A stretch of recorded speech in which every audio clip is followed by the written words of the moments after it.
main headlines tonight. Hi guys. Destination unknown. At the end of Advance's first full week in office, we ask exactly. So we're gonna get the end. We're gonna try to get the middle Tonight, ground I'll be ending, discussing and what the new basically future that may hold, entails with a leading trying to economist paint and radical Advance as free good, thinker. With the assets and wealth but then tax also on the going brink to of raising disrupt living side standards later on. for the vast majority of the country, I'll be asking my guess if we're on the way to a new future. Out with the old, Remington's Fist have appointed Sophia Remington as their new CEO. The following photo, taken from our archive, gives us a sense of this influential young firebrand who, at the tender age of 23, becomes the youngest female CEO in history. Sophia Remington's appointment is a risk for the giant mega corporation. On opposite sides. Sophia, as our regular viewers will be aware, has always been a wild child and has been romantically linked to several movie stars and sports personalities. In her first press conference this afternoon, Sophia announced a children's toy named Mr. Snugglehugs. Sophia promises it'll be all the rage this Christmas, but concerns have been raised about the product's safety. Making a splash, intrepid scientist Dr. David Wong and marine biologist Ingrid Swarsborg-Horgensford have today set off to explore Dante's taint. The recently discovered cave system was previously thought unreachable, but thanks to a new breakthrough in underwater flower technology, the pair hope to successfully reach the imposing central cavern and the undiscovered plant species it contains. Many were surprised the two scientists, who've shared a fractious rivalry for many years, decided to undertake this expedition in each other's company. However, the two have released a joint statement in which they opine geniuses don't have to like each other to achieve remarkable results. Playing the field, rumours abound as sporting legend Johnny Hamsleeves is snapped leaving Bush, one of the capital's hottest clubs.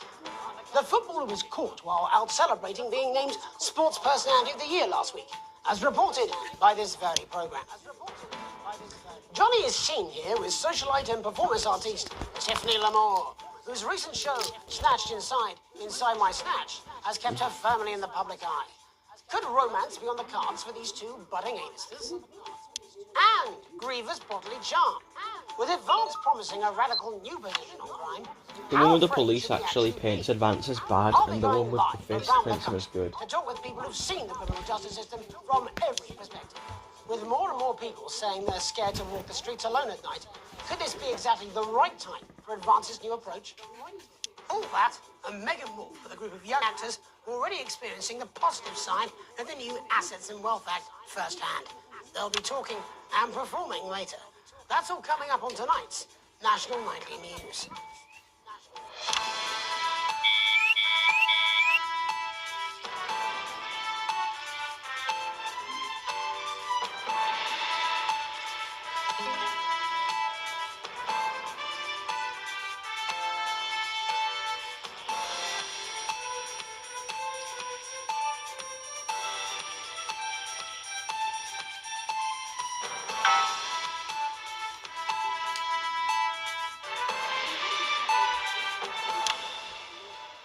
In the wake of the government's swift enactment of the Assets and Wealth Act, we're talking about Advance's first week in office and what the new future holds. Joining me are Katie Brightman, a leading economist, and Alan James, author of Alan James is Right, The Free Man's Guide to Waking Up. Alan, the government certainly haven't dragged their heels on delivering some of the legislation they promised.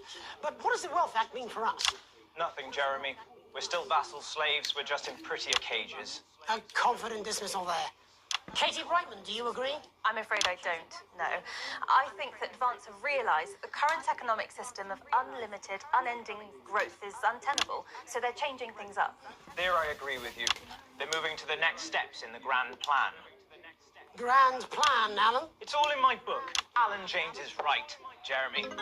We're to become the great herd, ignorant, sterile, and short-lived. That's what they want. Or perhaps Advance have just realised that if we carry on the way we are, we will destroy ourselves and this planet in a mad orgy of consumption, if you'll excuse the colourful metaphor. Yes, orgy is the right word.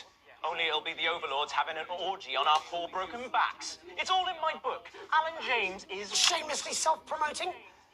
Katie, how do you think the rest of the world will respond to this new approach? I think they're watching carefully. Advance are the most disruptive threat that the world powers have faced since the last Great War. Yes, Katie's right. war is inevitable. Thank you, but that isn't And what this will not be a war like we've ever seen before. We're talking millions of deaths. We're talking high-tech weapons that can level entire cities. We're talking... Out of the wrong orifices? Mock me all you like, Jeremy, but when they murder your parents and they poison your food and they take you away to their camps for hypno-brainwashing, who will be laughing then? That might be a great way to sell books, Alan, but you know full well that isn't going to happen in a democracy.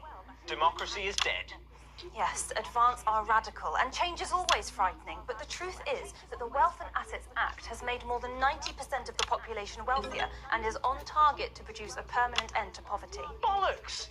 What this young lady doesn't understand, Jeremy, is that these are the same people.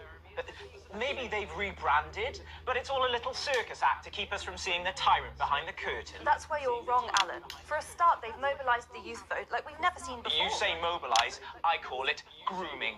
The grooming of an entire generation to walk happily into eternal bondage. They're like psychic paedophiles. But based on the facts, Katie, what are your predictions? The Assets and Wealth Act is only the first step.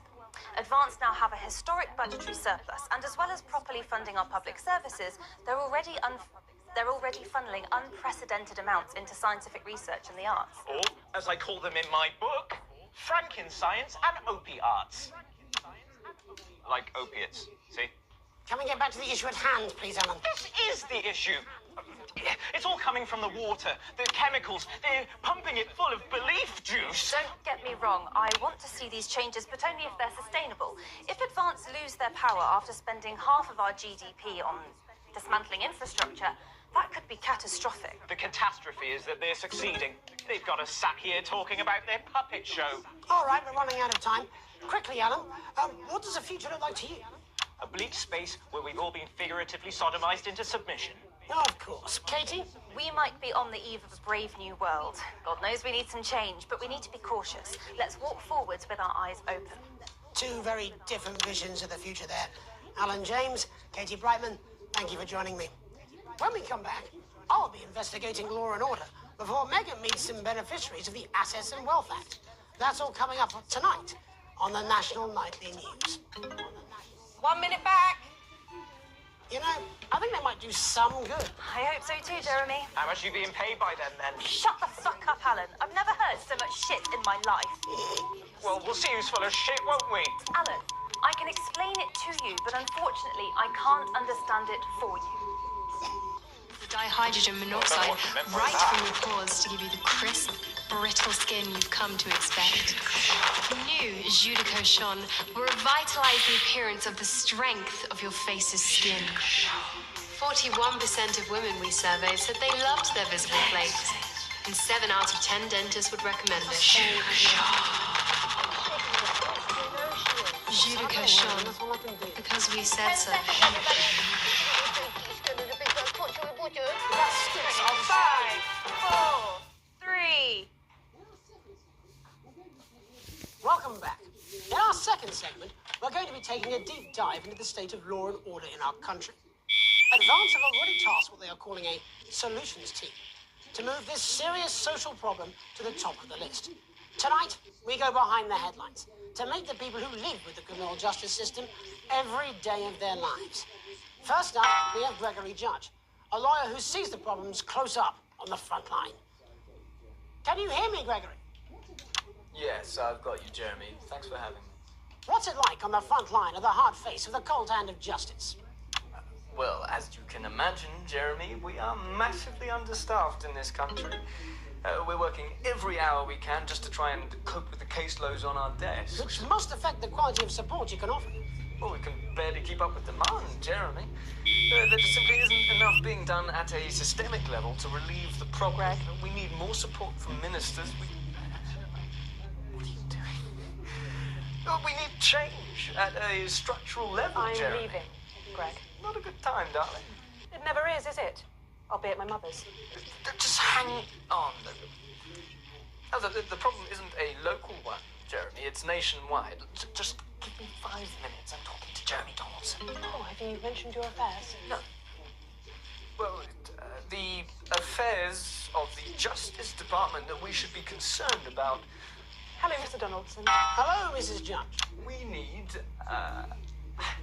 We need legislation to relieve the pressure on our public. Sorry to interrupt the news, Mr. Donaldson. Can I have a moment to tell my husband I'm leaving him?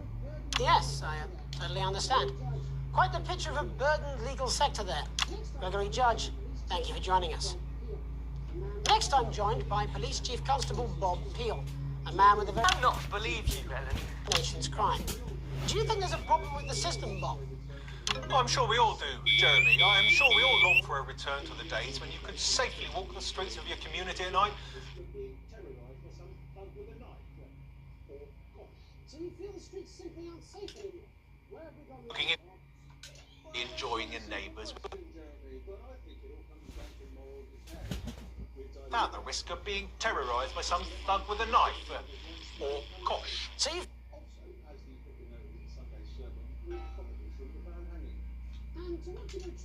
Down to moral decay.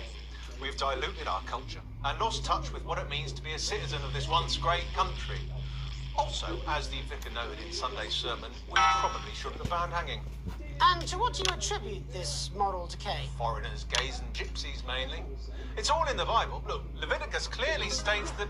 Oh, bugger, hang on a moment. Jeremy...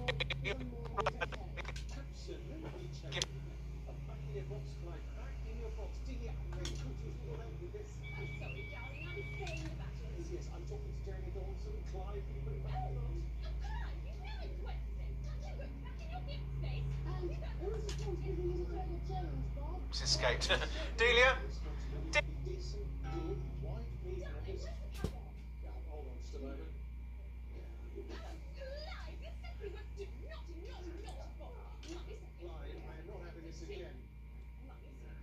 For the moral decay. Absolutely.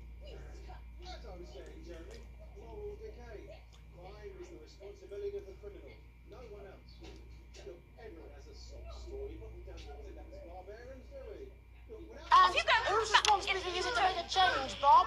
Well, it is... Oh, hold on just a moment. Oh, Clive, this simply won't do. Naughty, naughty, naughty boy. Mummy said get Clive, I am not having this again. Mummy said get back in your classrooms. No! Naughty, you beast cut. As I was saying, Jeremy, moral decay. Crime is the responsibility of the criminal, no one else. Look, everyone has a sob story, but we don't all end up as barbarians, do we? Look, when our daughter Alice comes home with an A-, does she go on a killing spree? No, she takes 3 of her pills and hides under the stairs like a normal child. Thank you, Bob. Bob Peel there, really locking down the police's position on morality force. And finally tonight, hopefully uninterrupted, it's time to get to the heart of the matter. Tony Dawson has recently been released from prison after serving 3 years for aggravated assault, burglary. Okay, well, we're trying to get back to that party as soon as possible. First, let me ask you this. Do you feel that your time spent in prison helped to rehabilitate you in any way, Tony? Tit, wank, Tony! I don't think it's as easy as that, Jez. I think asking that is an oversimplification. It sounds like it's getting quite busy there, Tony, but let's try and The solve it. tit wanks are quite hard to come by. I'm picking up that you're not alone there. Big Chris, little Chris, and that by Chris.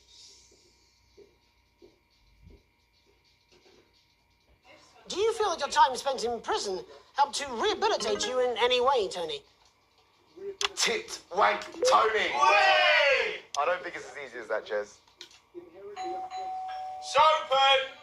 I think asking that is an I like how the buzzing It is like sounds like it's says getting tit quite wank. busy there, Tony, but let's try and soldier on. Since leaving custody, have you been able to find a new job? Yeah, all the boys are here. Big Chris, little Chris, and Vampire Chris. Literally, when you hear the buzzing, it says tit wank. This one's, yeah? Yep. 1 sec, love. Tit wank Tony's on the news. Rehabilitation's difficult with the current system, Jez. Just not set up for it, you know? It's inherently unjust. So, do you feel tempted to... I'm sorry, who's this now? You are joking. Chrissy Free Monitor's only got Mr. Fancy, oh. Not now, fellas. I'm on the news. It seems like we've caught you at a bad time. For the little boy. Oh, I can't really hear you, mate. It's getting a bit busy here. Jesus! Yes, we seem to be losing a signal there, Tony. Fucking way, let's believe that! Well, we're just trying to get that signal back. I think we... Yes, Tony? Tony, I mean, we're literally waiting for 2 seconds. How has this happened, Tony? Can you hear me? Well, we seem to have lost our train of thought there a little. Hopefully you, the viewer at home, have managed to glean a broader understanding of the serious and complex issues around law and order. After the break, Megan will be live with some lucky young thespians. Don't go away. We'll be back after these messages. 1 minute back, everybody. Alan James. Piss off. Alan Psychic journalism. I can have you fired. James is missed my right. chance. Alan James is right. I'm Alan James. Alan James is right in front of you. I don't want to scare you, but you should be scared. There must be something in the food! I don't want to upset you. Whoa. You should wait for the world. They're gonna take your poor sweet grandma. And I don't mean to shock you, but You need to wake up! I'm Alan James, and I'll slap you so hard with the truth, you'll still be picking facts out of your face the following Wednesday. Alan James, coming to a city near you. Check local press for dates and Number times. 2. Going in 5, 4, 3. Welcome's Black. I'm Megan Wolfe, and on tonight's Culture Spot, I'll be chatting with one of the first beneficiaries of the Assets and Wealth Act, a team of inspiring young people from Scritchford Sixth Form College who today received a grant from Advance to take their play, Hey, Friendship, on a tour of local secondary schools. Welcome to you all. Well, let's start with you two, Harriet and Charlotte Winstanley-Hamilton. Girls, you must be thrilled. We are, Megan. We're overwhelmed, to be honest. And I believe you two are sisters, is that right? Yes, Charlotte's my oldest. I'm the older, more popular one. Only joking. Harriet and Trey were really the ones who came up with the whole idea. so Harry and I were shooting the breeze in the cafeteria, and I said, hey, let's actually do something. So I went to look for a drama teacher. But she'd been laid off due to budget cuts. Fortunately, Whoa. I directed a pantomime when I was at university, so I knew the ropes, as it were. Right, yes, but you're the maths teacher, aren't you? Yes, that's me, Jeff Algebra, maths teacher. Maths is really important. Oh, thanks, Steve. Maths is really important. Yeah, thanks, Steve. As is theatre. It's one of the oldest art forms in history, Aristotle. I just think that when we travel around all these problem schools and the poor kids see us, they say, hey, I really want to be like those attractive kids. And that's a very beautiful and powerful thing. We touch our audiences, and they touch us right back. I suppose with a surname like Algebra, there was really only one choice of career for me. My wife, Angela, and I, we often laugh about it. Angela Algebra. Yes. We just want to bring a bit of song and joy into people's lives. And teach people about the difficult issues. The issues in the play are what really matter. And I think you're going to be showing us an extract from this play, aren't you? That's right. To put into context, I play a young first year who's having some troubles at school. Her character doesn't actually have a name, yeah, because in a way she's like all of us. It's like a metaphor. Maybe she's you at home, or like, maybe she's you, Megan. Maths is really important. Yeah, thanks, Steve. Put it in, coach. Yes, thanks, Steve. Right, well, I'm going to have a little chat with your teacher while you run off and get ready. I can't wait to see it. That's it, that way. So, Jeff, when did you first hear about the grant? 2 days ago. A letter from Advance arrived at the school. Now, the headmaster thought it was all a prank, but his secretary retrieved it from his bin and brought it Oh to my me. god. Wow, how did you react? I also threw it I meant, what's it But called then again? Harriet and Bit Trey rescued it, just and, a they job. rang the number at the bottom of the page, and next thing you know, we're on tour. Wow. Well, I think we can all guess which way you'll be voting from now on. Do you know what? It's funny because Angela and I don't usually vote. We're not very political. I'm a mathematician, of course, and she's a paraplegic mainly, but we did used to watch. I'm not sure I can take another day at this school. Another day of tears. Tears. Another day of fears.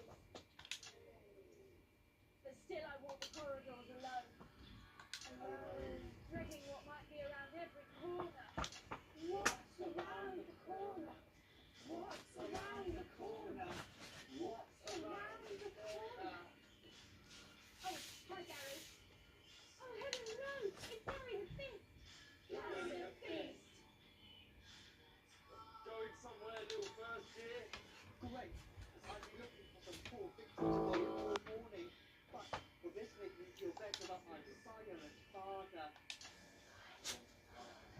The day of fears. But still I walk alone. Alone. Seeing what my... Keep going, for fuck's sake! Right, maths is for losers. Now, give me your lunch money.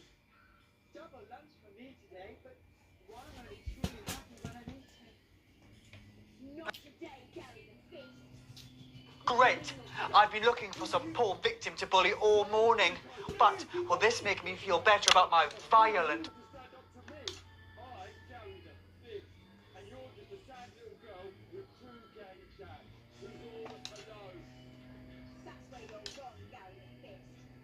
These are my two new friends. Vanessa, the captain of the netball team. Yeah. And Blake owns a motorbike. Yeah. But why am I only truly happy when I'm eating? Not today, Gary the Fist. What do you mean, not today? Who are you? My arm's pretty cold. Brilliant, keep going. Right, who are you to stand up to me? I'm Gary the Fist, and you're just a sad little girl with two gay dads who's all alone. That's where you're wrong, Gary the Fist. These are my two new friends. Vanessa is captain of the netball team. Yeah. And Blake owns a motorbike. Yeah. But I can't fight all three of you, and I don't have any friends of my own. Ooh.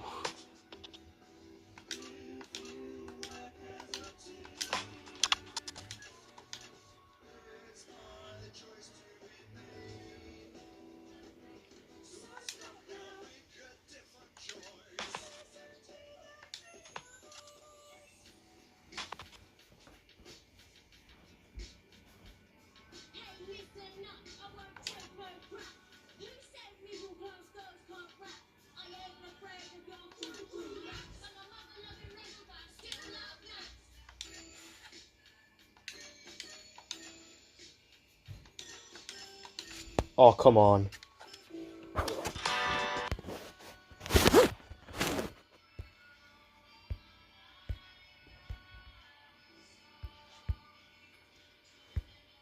It's my choice to be.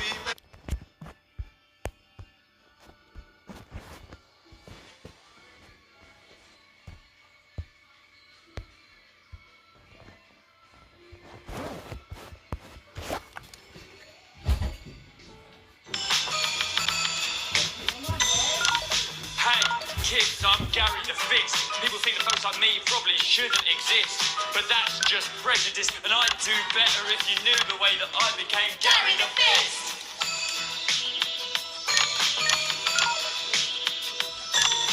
I grew up on a council estate. The park was hip, but the flats weren't great. My dad used to come home drunk and late, and he'd hit my mum for dinner. He had to wait. Where's my dinner?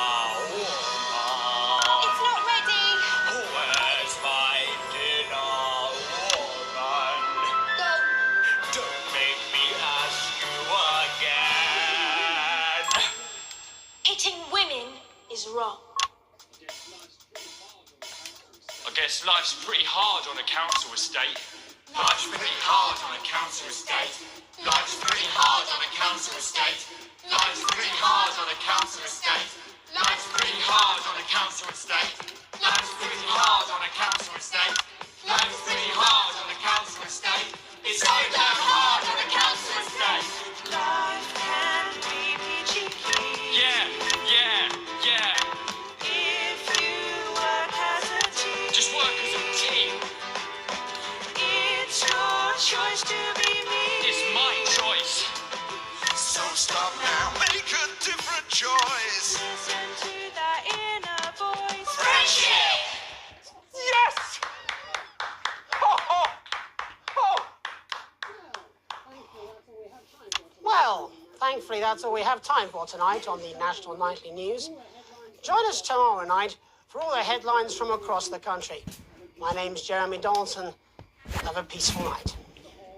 And we're out. Oh, that was brilliant! What the literal fuck was that? I believe that was art. I believe believe I've got a 14-inch cock, but it doesn't make it so. I have a similar belief about an adequate paycheck. Friendship! Oh, someone please get these twats out of my studio.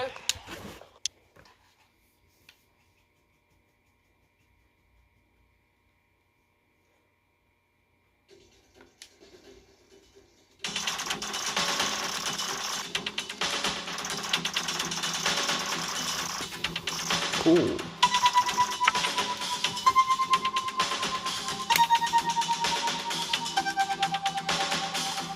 As much as I hate supporting Advance, they're gonna have to do that for a couple endings. So guys, don't worry.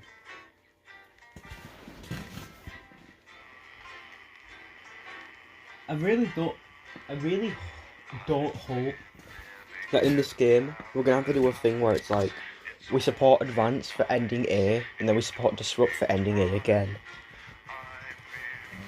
So like, don't make me do that game, please. I swear down. Just skip these sections. Apparently I found out that one of the achievements involves you supporting Disrupt as soon as you can.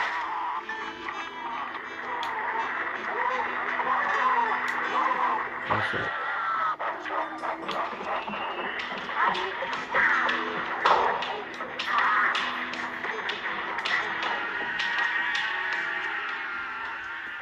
Apparently there's an ending where there's an achievement where you help Disrupt in the Night of the Fire. A spark to light the flames, I think it's called. But to do that you have to actually oh, let me get this achievement.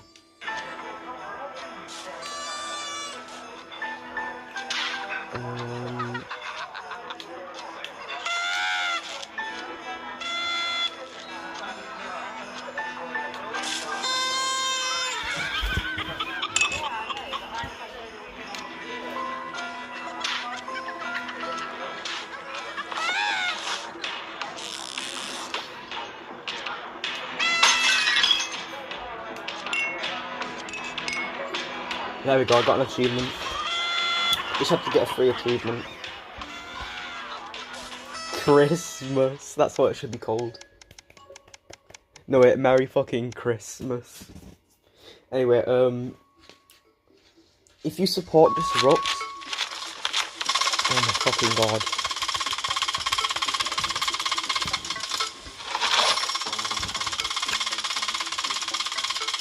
If you support Disrupt, if you support Disrupt as soon as you can, in the Night of the Fire, before that, you can actually get invited to go somewhere, and if you accept the invite, instead of going to the place where, instead of going to, like, the headquarters or something, I don't know what it is, you go to, like, Disrupt, and they're like, you're supporting them and shit, like, I don't know.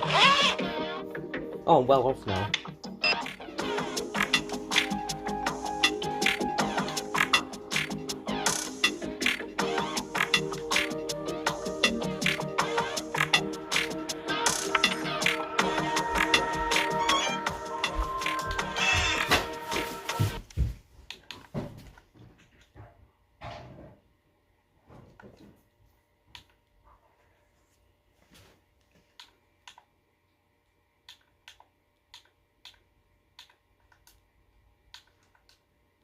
We're also going to get the Macabre and Surreal Dream for the lockdown broadcast.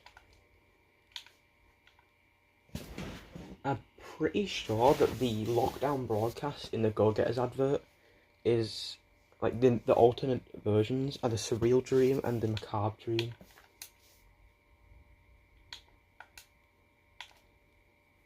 Make floods more attractive to public. Oh. Anonymous payment for some new friends. Yeah.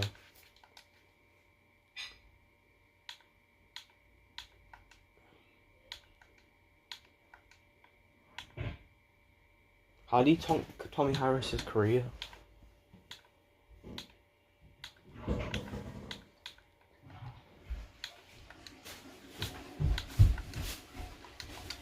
Alright. Oh my god, help. Help? Why is this on my screen now? Hello? Why is this on my screen? What has happened? Okay, there we go. It works.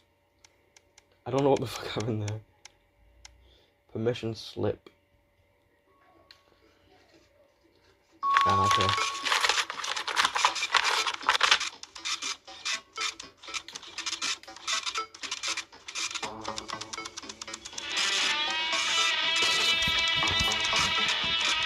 Sam signs him up anyway.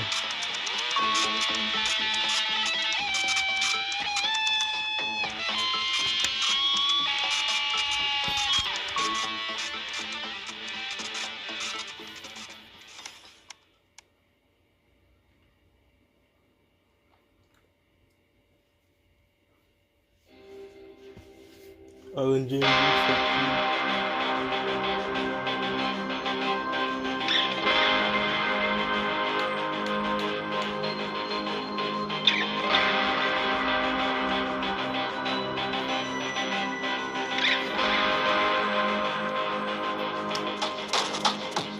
Alan James is in front of you guys.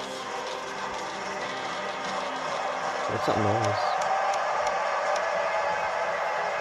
I don't know what that noise is, I don't like it. Okay,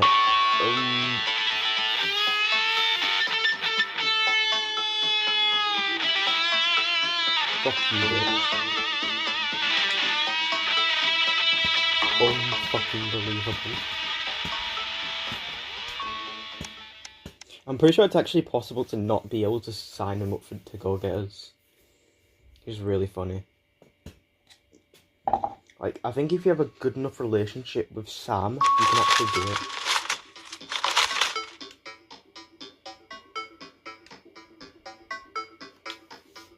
Okay, okay, so I know which ones all of these are. Neil's Deals is obviously Crazy Neil. Pleasure Corp is the company with the company that has Bumleys, and the Eye of the Beholder is the company that's French. Now we are trying to tank both of these two, so we're gonna go for the Eye of the Beholder. Multiple factors. It seems even advanced can't defeat the quagmire of governmental bureaucracy. I have a lot of influence. Yeah. I feel like the Eye of the I feel like Pleasure Corp would be the most profitable one, because they're like, you know, Pleasure Corp are literally got like a cruise ship and shit, and they got Bumleys, they're literally a holiday company. Neil is just like, I don't know, Neil would be if Neil gave you money, he'd just be in debt instantly. Unless you obviously support him. I'm pretty sure, I haven't actually gotten the ending where I support Crazy Neil. So I should probably do that, actually.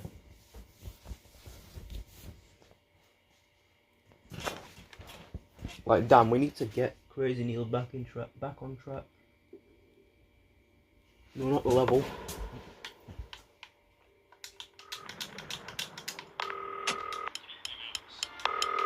Good evening, Alex. I love what you can just do that. This will support Tommy Harris. I'm not sure. That's Pleasure Corp, I think. Advance, obviously.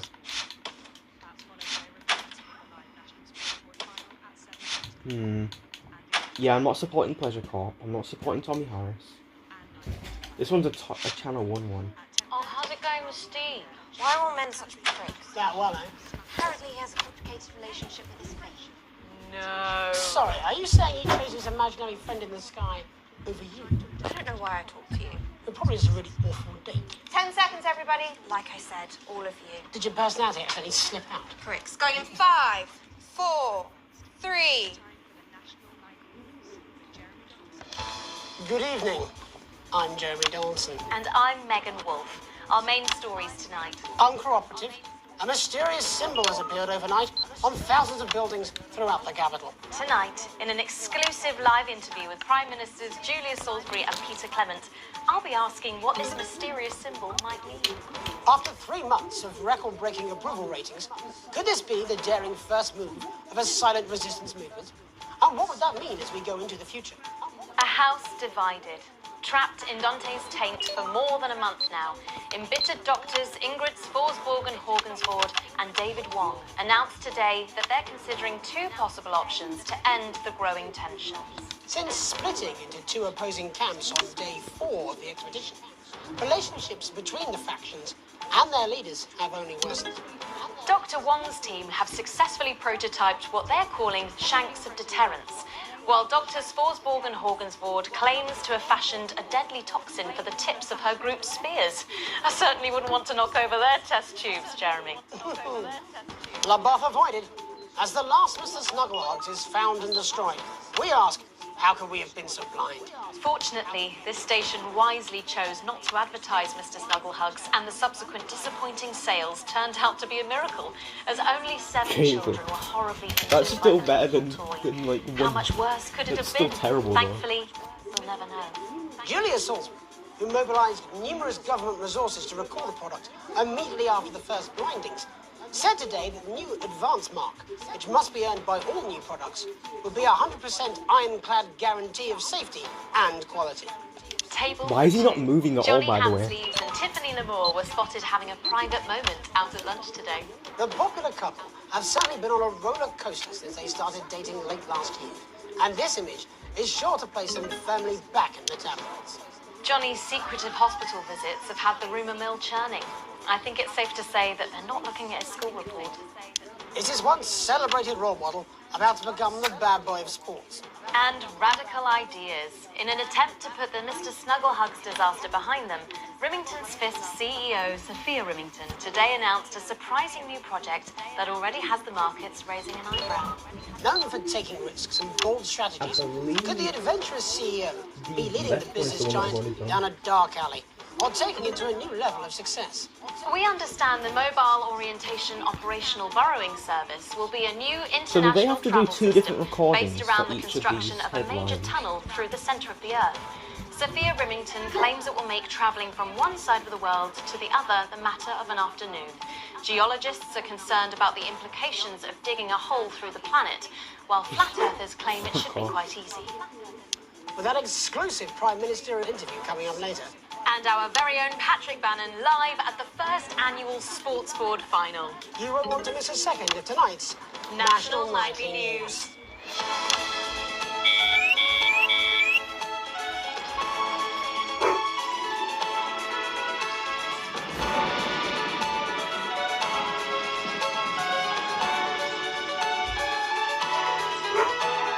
I didn't know you could ever make it in a straight line.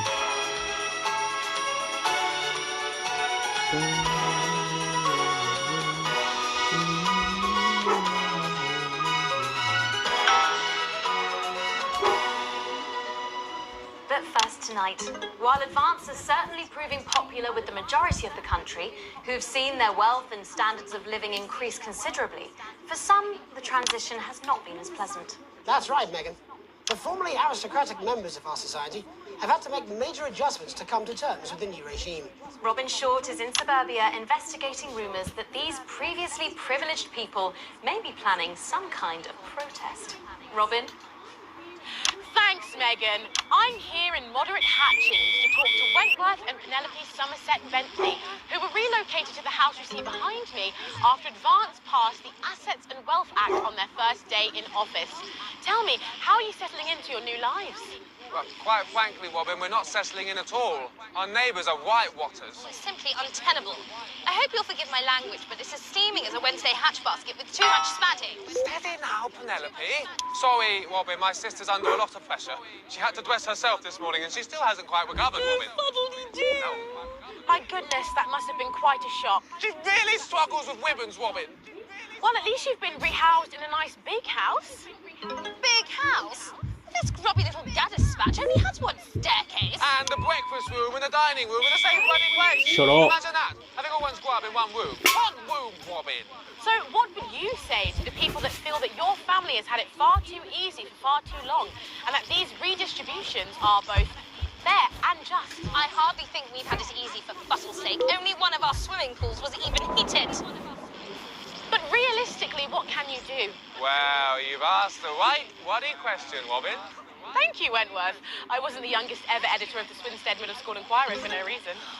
I think our toilet butler was from Swinstead. Dear George. Oh, I wonder what happened to him. I remember! Daddy tried to shoot him in the buttocks and he ran off into the woods. Oh, good times. Oh, that's probably my last happy memory, Robin. Tragic, but what can you do? We will rise and rebel. We wage war on our revolting rulers with righteous words and rebellious writings. Our best guess in our quest for redress is to divest our breasts in an undressed bare chest protest. Oh, what's that? Daddy! Daddy, it's something! Please don't do that. We can't show this on the news. Right, you buggers! Tally-ho! Tilly! Get the dog! Tilly's our mummy. She's proper cracked off too. Well, at least you are showing some shame. Free at last! Somerset Bentley, glad to meet you. See, the protest has started already. Nice sharp work, boy. Thanks, Daddy. He gets that from me, you know. And forgive me, what are you trying to achieve here? We just want to be fudding well heard, that's all. Language, Penelope. We are nude, not rude. Sorry, Daddy. We want the world to realise we won't roll over and run away. We will revolt. We will rise again. Yes, we bloody well will. Stop and pip-pop. Are you okay? Daddy, how could you? Shut up and get your Well, Jeremy, Megan, as this embryonic protest movement takes one of the top legs, it's back here in the studio. I'm Robin Short, struggling surreptitiously in moderate hatchings. Thanks, Robin. Well, that's certainly a story we want to be keeping an eye on, eh, Megan? Speak for yourself there, Jeremy, but I've seen enough shaft work to last me a lifetime. I'm sure you have. But can a naked protest movement ever really catch on? It doesn't seem like the way we do things in this country. But as I'm sure you're aware, Jeremy, this country is becoming a very different place. Yes, but seriously, who's going to run around naked in our weather? Hopefully not you, Jeremy. Yes, well, there wouldn't be enough canvas for the slogans. When we come back, our very own Patrick Bannon will be live from the Sports Board Finals. So stick around, you won't want to miss it. We'll be back after these messages. 1 minute back. Oh, sorry, I'm busting. Oh! She's funny. Yes, I know. I think it's very endearing. She wants your job. She's welcome to it. Why is it raining on my desk?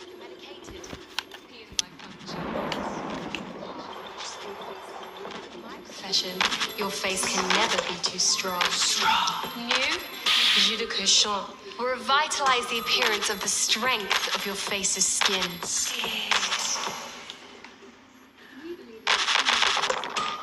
We believe your skin deserves the best, so the new formula actively removes harsh chemicals from your skin. The high salt content actually pulls the dihydrogen monoxide right from your pores to give you the crisp, brittle skin you've come to expect. That's what it says. 41% of women we surveyed said they loved their visible flakes, and 7 out of 10 dentists would recommend it. Jus de Cochon. Jenny, there's something wrong Because with we... your 10 seconds. Again, have they not fixed this? Want to see us fry? Good for the ratings. 5, 4, 3. Welcome back to the National Nightly News. I'm Megan Wolfe. Coming up later, we'll be speaking to the Prime Ministers about their exciting new healthcare facilities, transition centres. Nice to see they care. You're absolutely right, Jeremy.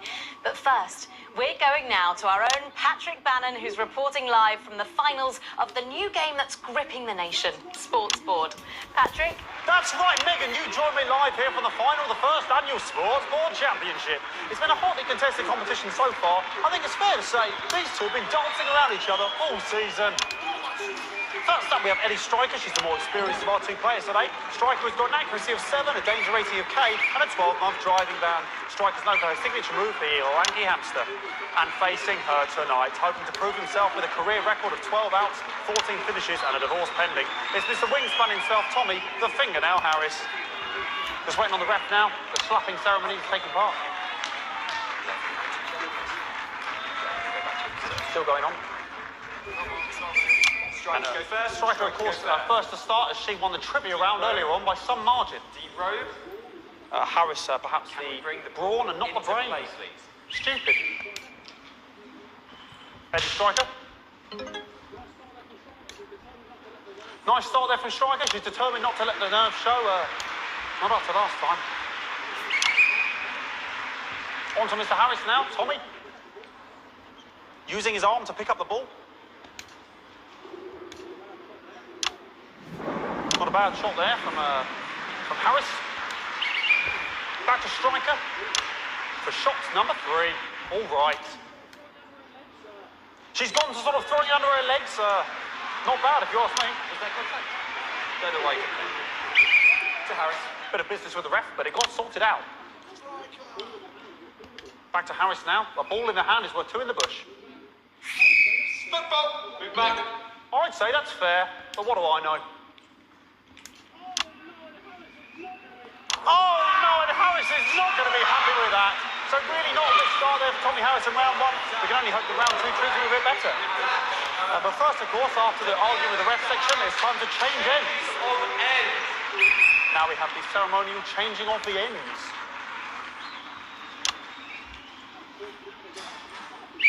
And of course, now they go back to the starting positions, as that makes sense. Striker giving it large. Second round, Double. Harris. Winter round 2 now with Harris. Okay, we seem to have some sort of streak on the pitch. I apologise if we broadcast any of that stuff. She appears to have slogans across her breasts and arse. Try and ignore all of that. Security, I'm sure we're going to take them out as soon as possible. Apologise if we broadcast any of that. As I said, we're going to get the situation resolved as soon as possible. They're trying to carry on play, but it's proving a bit difficult, and I'm struggling to follow. Because it's quite an eyesore, and women's body, yeah. All right, great. Okay, so back into round 2 now, and Harris absolutely determined to close that massive gap. Eddie Striker. You know, it's just some of the tightest play I've seen ever. Harris. And was that a fitted thumb screw? We haven't seen that since the Heats. What a brilliant move. Back to Striker. And we know what that means, ladies and gentlemen. That is, of course, the ground sound. Excellent bit of play here on both sides of the bucket. I don't know about you at home, but I'm finding the technical mastering display here absolutely blooming jaw-dropping. The ref has spotted something in Harris's neck or head. And Harris is having an absolute shocker. What a miserable start there for Tommy Harris. But he is a late bloomer, of course, boys said that. And after all, it is a game of 2 halves. 4 rounds and 7 subjects. But now, of course, it's time for the half-time show. Sponsored by Bloomington Smith. On my whistle, on my whistle. Must be some music here to start the half-time show. Okay, another posh protester loose on the court here. We can only apologise for that. We'll do our best to shield you from having to look directly at it. Is running around here with his genitals on display for all to see. And ruining what was shaping up to be quite the dance interlude there. Now he's thrusting himself in Harris's face. Security's on him. And the bucket has been knocked over! I cannot stand it when the bucket gets knocked over. Hopefully he'll get taken out now. Genitals flying around for all to see. Really, if you ask me, not Sunday morning television. This is so annoying. And out of there, hopefully taken away, never to be seen again. Final poses. Ball boy cannot be in the final pose. And a lovely finish punished there on both sides of the bucket. I wouldn't like to call that one. And as we head into round 3, I'd love to know what's going on in these two players' heads. But unfortunately, because of science, we can't. Thank you, thank you, thank you.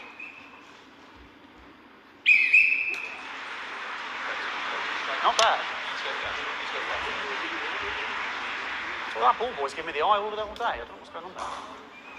Striker there, not a great start. She looks a bit flustered, I think, after all that swinging around. Back to Harris here. God, what I wouldn't give to be that ball. Am I right, ladies? Tommy Harris. And it dribbled down his arm, which is actually a really good move, because, of course, if it dribbles down his arm and goes on the floor, it's not going in the bucket. Back to striker.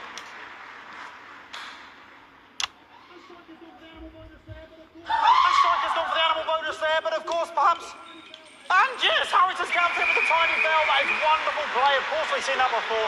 Look at her face. She is absolutely gutted. What a mud. That could have been the clincher. What a massive shame.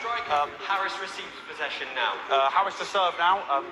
Harris, of course, undefeated by Kestrel in his last 4 battles. So, here we go. Tommy Harris.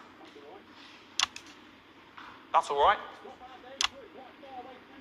Not bad there. He threw it quite far away from him, which is quite a good idea. Very clever there. Perhaps a little contact caution from the referee, who's being, if you ask me, a little bit harsh. Ellie Striker.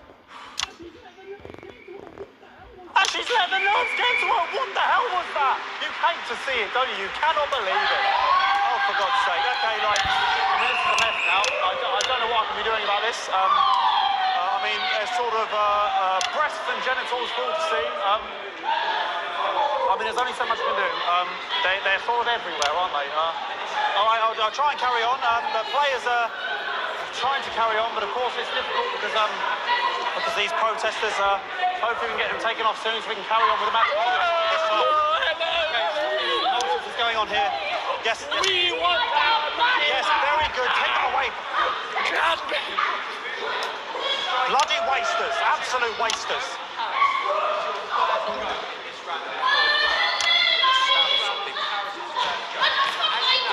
Oh, jog on! This is the mime round. It's an absolute bloody... Okay, and now we're going to go into the final round. And of course, as it's a Tuesday, the final round is a mime round. Who could believe it? Nice imaginary shot there from Harris. It really could go in there at this point. Really high-level play here from 2 absolute juggernauts of the sport.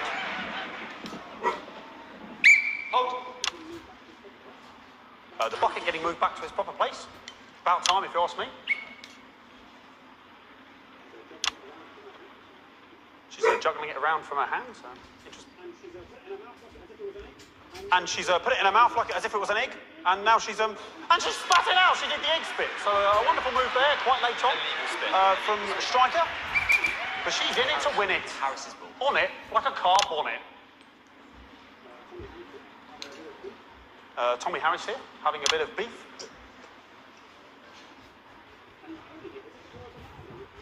And he's peeling it as if it were a banana, which is an interesting move. Not sure if he hasn't had his potassium or what's going on today with Harris. And he's throwing it, and the banana was the ball! What a fantastic move there from Harris. Unfortunately, that is the end. What a pathetic... There we go, Jeremy, that is over. How can he look his 8-year-old son in the face tonight? What a lump. We just have to wait for the referee now to announce it to make sure it is all official. Contestants in, please. Make him look as bad as possible is what I'm doing. And the winner of the first annual Sports Board Championship is... Everyone! Once again, a win for everyone, including me as my 15th win in the Sports Board Championship. I'm going to be celebrating tonight with my wife and children. Another wonderful victory for me. Here come the on-site security to collect their medals, their 6th and 7th respectively. And thanks again for watching the Sports Board Championships. Looking forward to celebrating tonight. And all I always have to say, Jeremy, is back to you in the studio. He's just Patrick frozen Bannon though. had an extraordinary final. Historic sports board, Jeremy. I didn't know you were a fan. Oh, yeah, I can wrench a doubler with the best of them, I'll have you know. I certainly wouldn't bet against you. When we come back, I'll be talking live with Prime Ministers Julia Salisbury and Peter Clement, who apparently have a big announcement you wouldn't want to miss. That's coming up after these messages. 1 minute back. Fucking microphone shocked me. What? Fucking microphone just shocked me.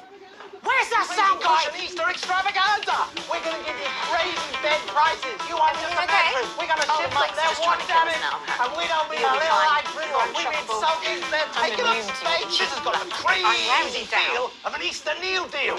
We've got beds, cushions, beds with cushions, beds without cushions, beds with curtains, bedside tables, pictures you can put on your wall, cushions that when you lick them, they'll light up your life. A bed that helps you to levitate. Come on down to Crazy Neil this Easter. Don't be lazy. Let's get crazy.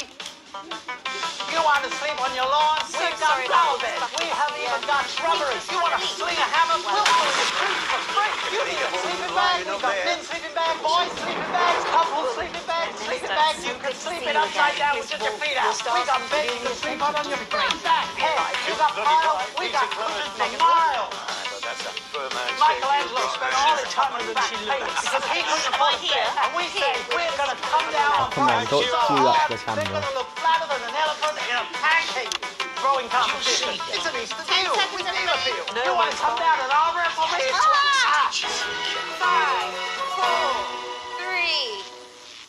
4, 3. Welcome back. I Use am your face. delighted to be joined by Prime Ministers Julia Salisbury and Peter Clement. Welcome to the National Nightly News, Prime Ministers. Oh, please, it's just Julia and Peter. We don't believe much in titles. It doesn't seem very advanced. We're delighted to be here. Well, firstly, I should ask how you feel about graffiti that's been springing up across the capital. Should we be worried? Oh, no, you definitely shouldn't be worried. Well, not unless you've got a fatal paint allergy anyway. But yes, it does seem that there are still some people we haven't been able to help. You know,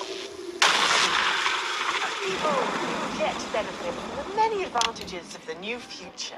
and you know, Megan, as my old mum used to say, there are some pissants who just don't know how to be happy. We're working hard to reach these people, find out what they're angry about and how we can help.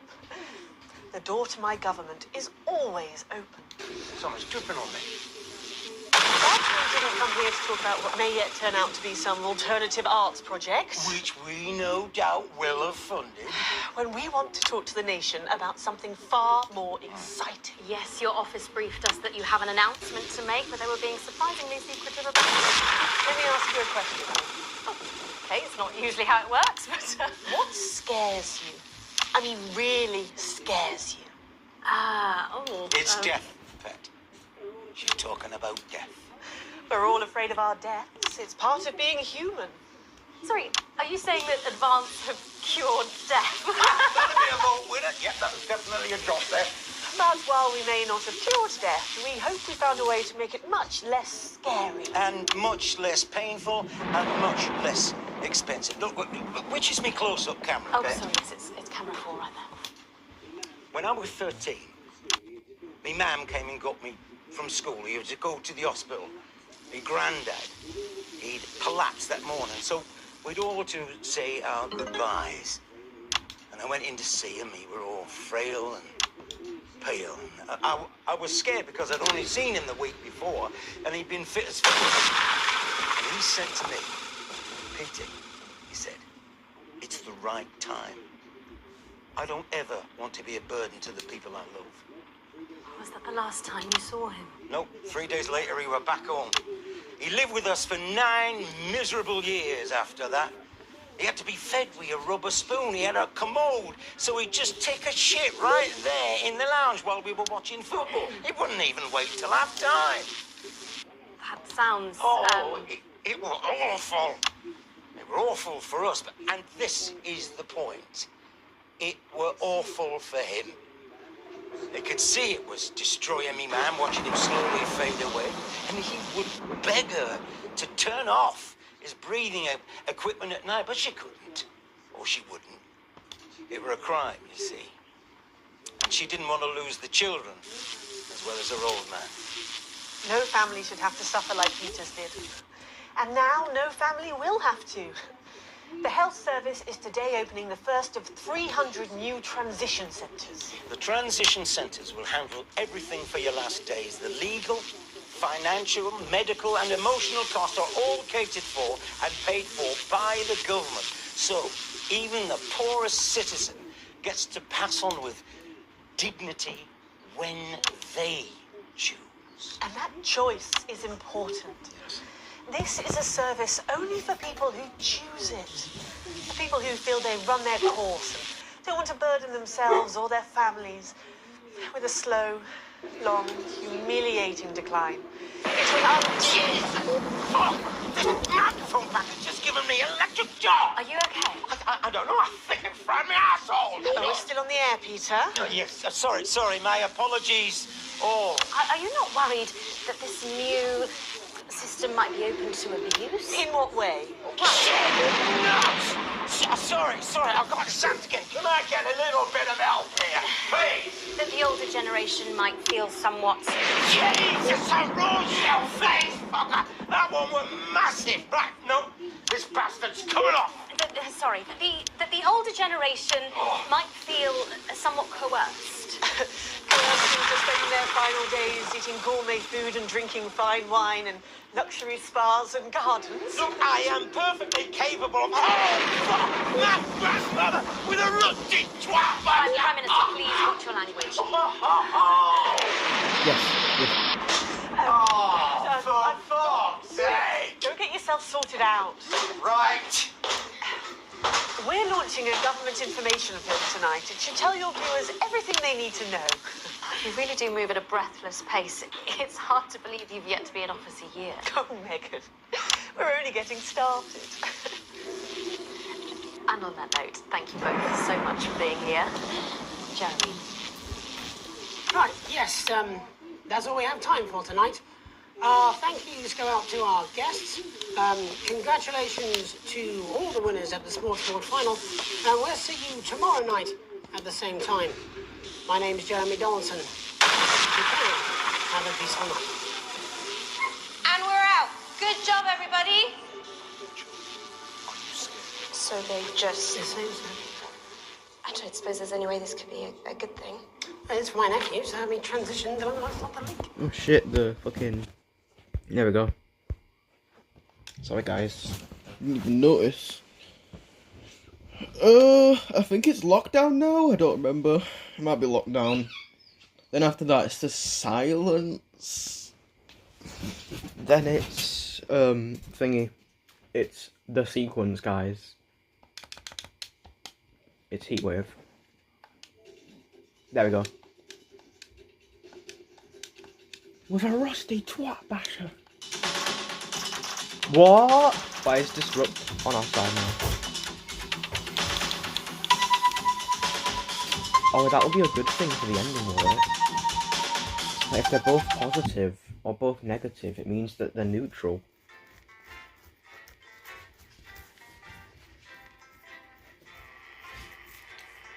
I don't get why they were put up.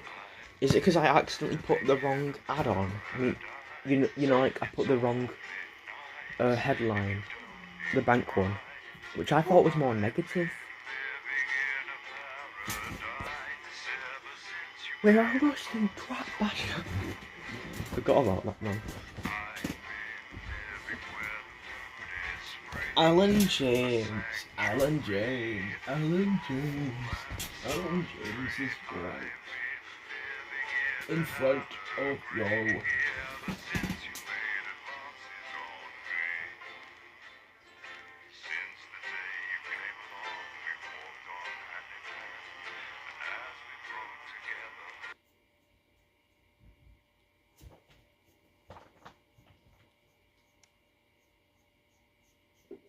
Yeah, okay.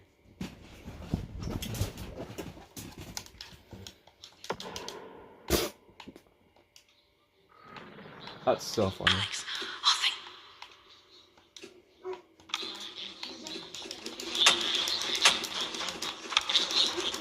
This feels wrong. No pressure. Everything is where it should be. It's ramshackle and characterful, and I expect you to know the difference.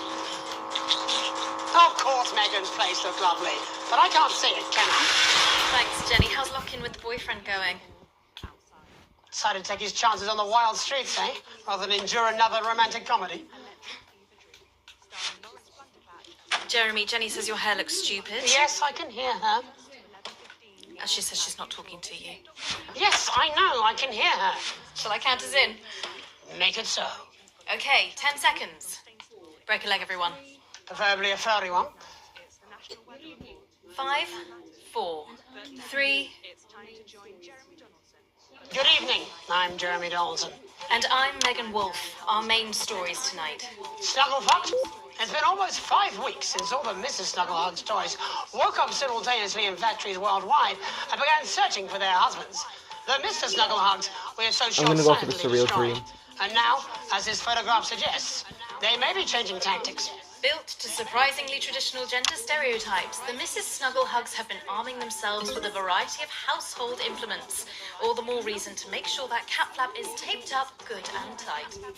Armed with blunt weapons, the Mrs. Snugglehugs are only ankle height and therefore able to be kicked away easily by young, healthy individuals.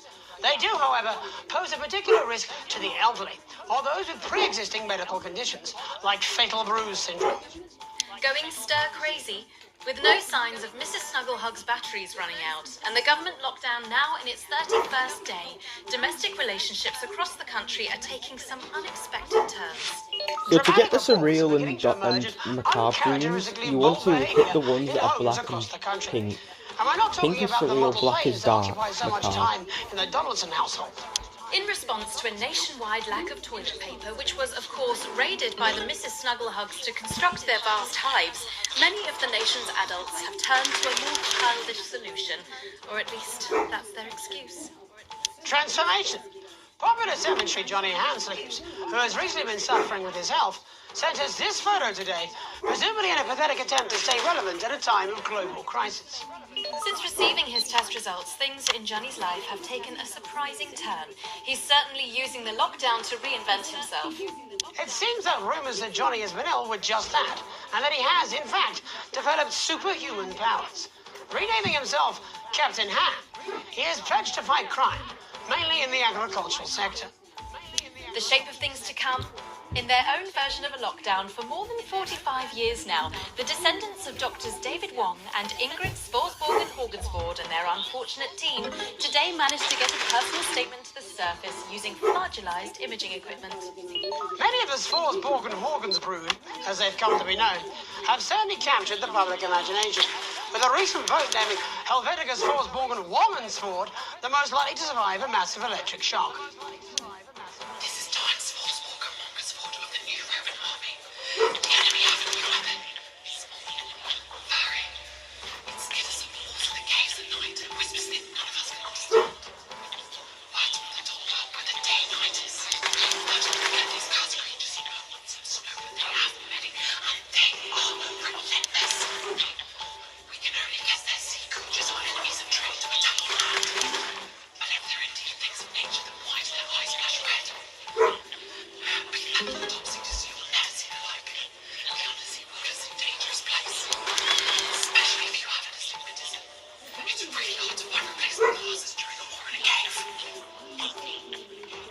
It's hard to believe they've been down there so long now. But as everyone knows, time moves differently underwater, Jeremy. That's why goldfish are so stupid. That's right. And as anyone will tell you, the deeper the bowl, the thicker the goldfish. There's no denying the logic of that. Class war, a worrying turn today for the formerly rich as ever more punishing measures are announced, Alex. With the country becoming ever more hostile to the previously wealthy, those who manage to skip the country must be very grateful to the people who help them right now. This program has received reports of rich relatives on the run actually being filled with helium and released into the stratosphere. If those rich bastards think they're above the rest of us, why not give them a hand in getting there, Jeremy? And Advance speaks out. With the struggle proving a test to governments around the world, Advance HQ released a curious statement this afternoon. In the accompanying release, they asked us to stress that they have been listening and that this should be taken as a response to how the people really feel. We've certainly done our bit on this show to contribute to the political climate. But let's not forget, how we behave in our home lives is what really matters. Let's hope it's not just me who filled out that questionnaire, Jeremy, or we're all in trouble. Let's play that statement. Evening. Apparently, we need to have a chat about playing by the rules. So, the other night I were at my local park for research purposes, and there were a bunch of lads having a kickabout without a care in the world. And not only So this game did tells they you that, like, refuse to let me join in, they wouldn't even let I find me it have a really weird swing that in the their game white is stripe. telling. Oh my fucking god! Laughing and joking. I find it really they weird that the were, game tells you like that there wasn't a national crisis the on. Snugglefox, like, they only really are a danger to people with conditions, or that are old and weak and vulnerable. So, when Patrick Bannon gets attacked, it's kind of weird, because does it mean that he has some kind of condition as well? Or is it just like, haha, look at this funny sequence, guys, we don't really care about continuity.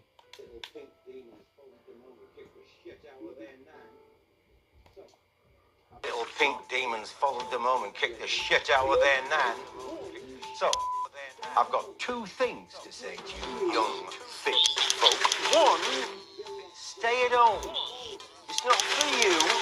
It's to protect your Aunt Mabel and Bill next door. And two, always share your booze with your Prime Minister. As my old man used to say, there's only two type of folk. Them who will help you across the road with the shopping, and then we'll kick you in the fatty and nick your macaroni. So don't be a pasta snatcher. Stay at home. Have a brandy. And this will be all over before you know it. What is the lighting on it? Ridiculous stuff. Later tonight, Jeremy will be probing heartthrob reporter Patrick Bannon, while I take a deep dive into some Why is controversial he so, opinions like, from two white? familiar faces. And then, in our Why third is he so segment, pale and looking? presumably because our editor is also working from What is with the home, lighting? there's going to be a bloody quiz. I can't wait. Jeremy Grumpelson.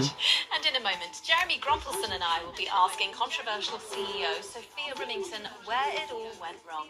And psychic scientist Dr. Delia Lywell will be joining us, presumably to provide a bit of false hope. Maybe she'll tell you how you're going to die, Jeremy. Too late. I'm certain it happened months ago. That's all coming up on tonight's National Nightly News.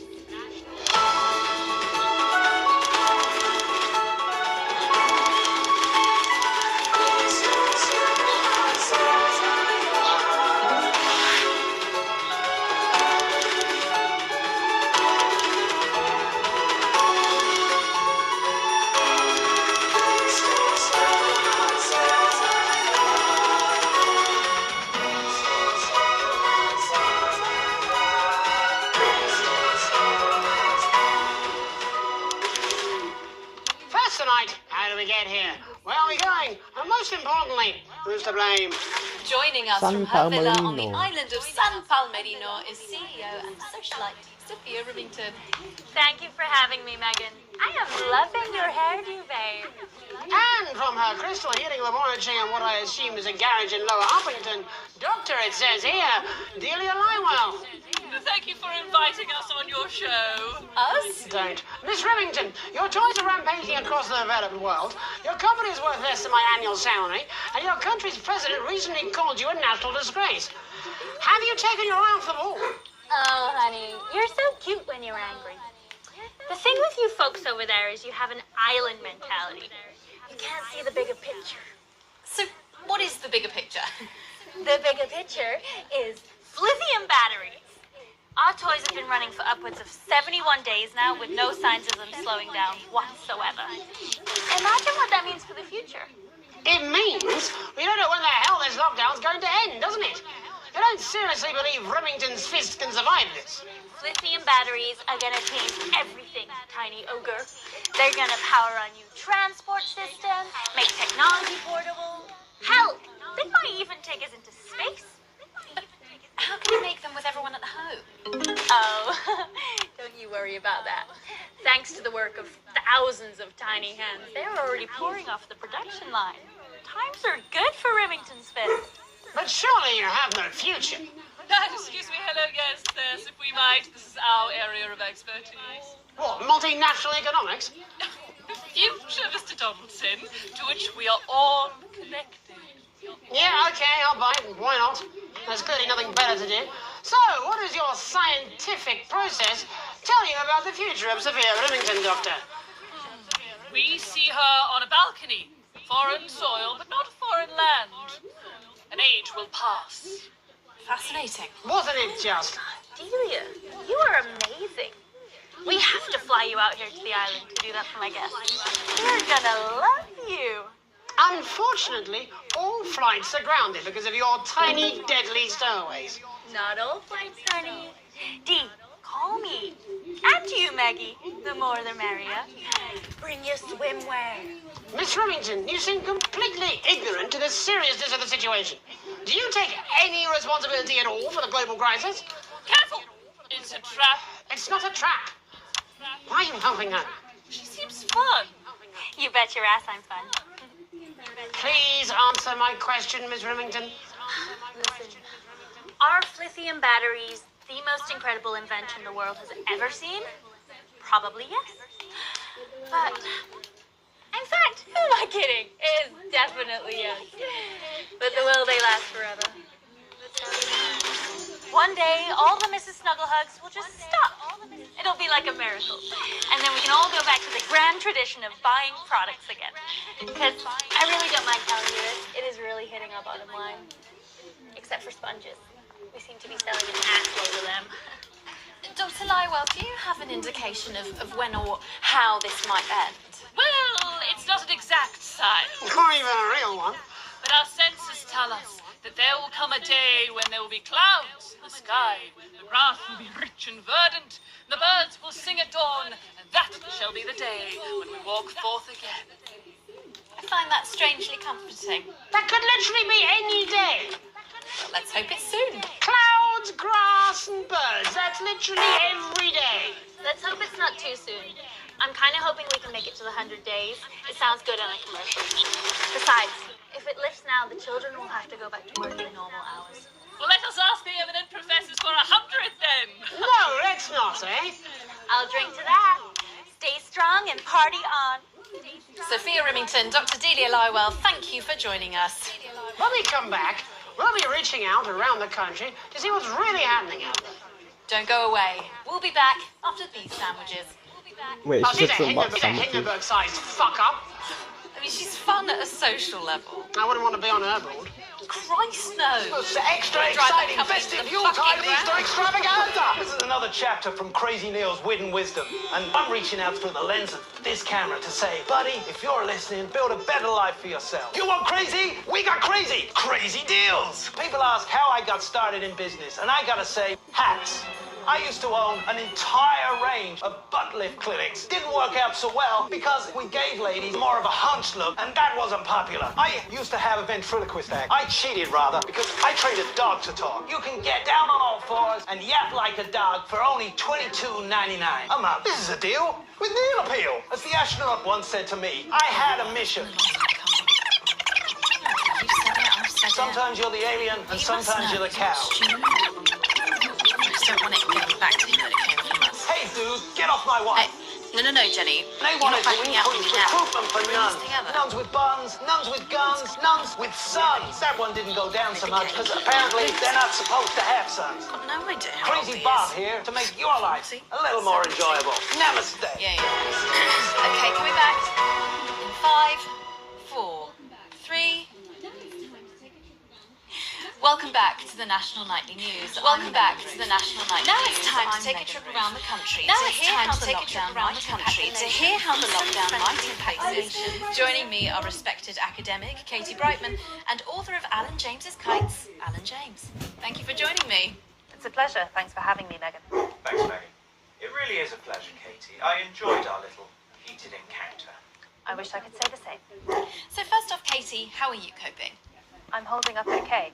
The lockdown directive was so sudden that, like many people, I haven't been able to get home. Oh no, what happened? I was staying at a hotel after an international policy convention, and we had a particularly heavy night out. You know what economists are like. Notoriously hate splitting the bill. And I overslept, and as you can imagine, I've been here ever since. But there are certainly people much worse off than me. Exactly. My tour has been cancelled indefinitely, and I've had to refund every single ticket, even the cheap seats. Oh, I'm so sorry to hear that. Yeah. People are being quite rude about it. They don't seem to realise I've already spent it filling the beach house with beach. What? The crisis claims yet another victim. Yeah. So, this is just a reminder that my book, Alan James's Reich, is now available in paperback. Unbelievable. What was that? You're unbelievable. So, Katie, how do you think this might affect the economy? Should we be worried? I know. Very, Megan. Not to sound dramatic, but this could be catastrophic. Unemployment has skyrocketed, and frankly, it will be a miracle if a lot of businesses can...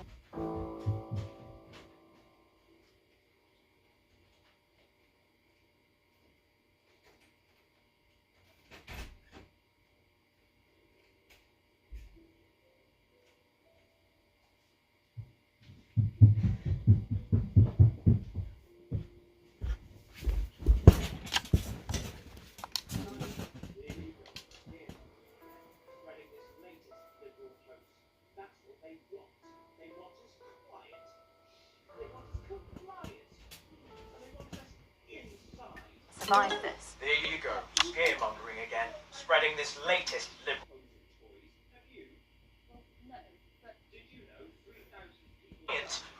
And they want us inside. A hoax? How on earth can you say that, Alan? Well, I haven't actually seen one of these supposed toys. Have you? Well, no, but... Did you know 3,000 people die every year from regular toys? That's a lot of people. And this is no different. You're just as likely to be hunted down by a yo-yo or a tennis racket. He makes an excellent and persuasive point, Katie. Don't listen to her, Katie. The press are the enemy of truth. She's agreeing with you, Alan, you absolute shit. Well, then I must be wrong. Alan, are you now recanting your statement that these toys aren't dangerous? People are saying they're just like normal toys, and that simply isn't true. Corrupt media lies. Katie, how do you respond to Alan's claims that Mrs. Snugglehugs might be dangerous after all? I suppose I guess I'm agreeing with him. Thank you, Katie. I appreciate I did that for you, Paul Baverstock. Don't A lot worry. of folks are saying this Mrs. Snugglehug situation will all blow over, but if... Right, exactly. We need decisive action from the government. We need huge financial support to protect our workers and our businesses. We need to support the vulnerable and... Exactly right, Katie. We brought it on ourselves with all our liberal indulgences like art, cake, and healthcare. Now, and begin sacrificing our firstborns, or at a push, a beloved family pet. Absolutely, Alan. If we can all successfully... we will appease the great ancient.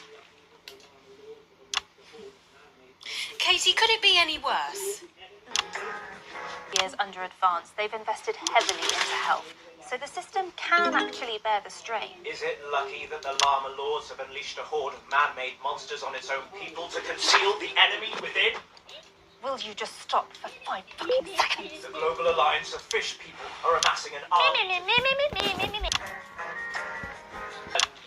amassing an army to kidnap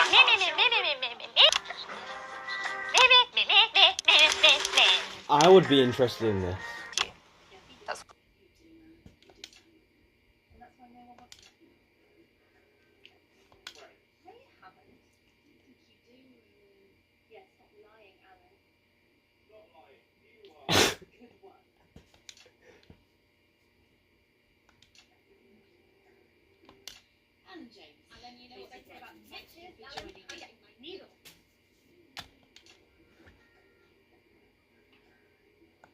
Any moment now, I'll be heading over to Jeremy, who is going to be bringing us an up-to-the-minute report of the status of the nation. Over to you, Jeremy. Thank you. Oh, don't tell me the fucking stream crashed it. Fuck the internet.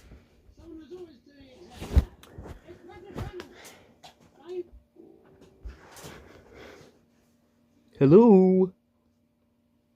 Can you work?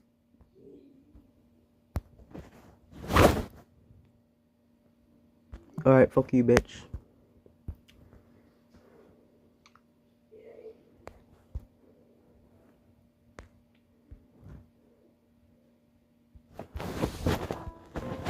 Okay, there we go. There, Patrick. Hello, Jeremy. Yes, hello, I'm here live. Apologies for the quality of the broadcast today. Couldn't find any cameramen or women brave enough to come and join me, so I'm out here on my own. Right, and can you tell us what it's like out there? Yep, I can. It's as you can see behind me, the streets are currently completely deserted. But my question, Jeremy, is just how long?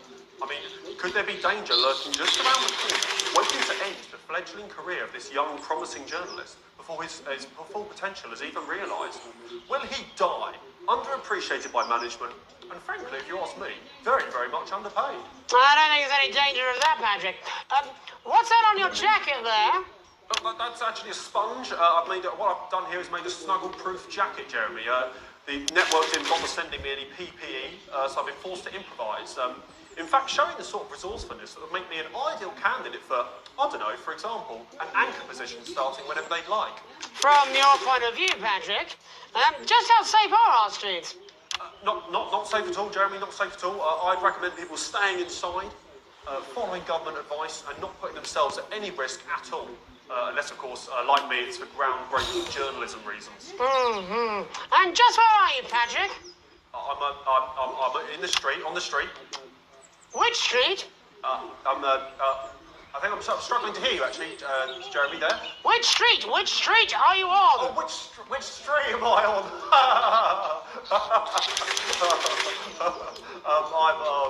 I'm just looking for a sign.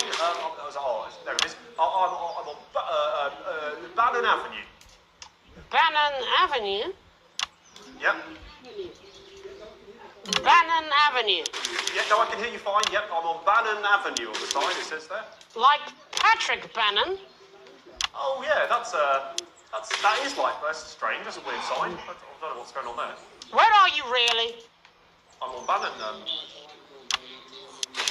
Alright, fine, I'm not on Bannon Avenue. I'm at home, to be honest. Alright, fine. Well, I mean, I'm in my bathroom, technically, but, you know, I couldn't face it, to be honest, mate. It's, you know, it's terrible out there. I don't want to go outside. They're everywhere. I'm sorry for lying. We don't expect any less of you, Patrick. You hear that sound? What's that?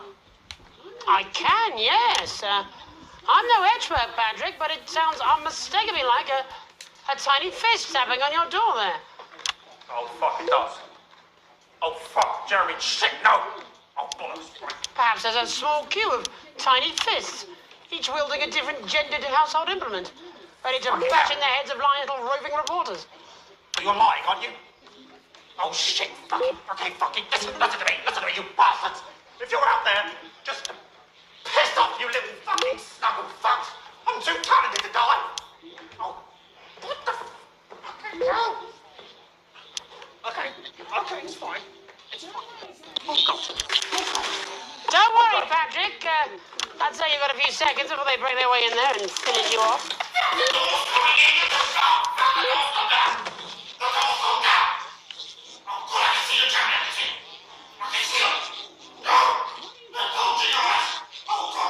What do you see, Patrick?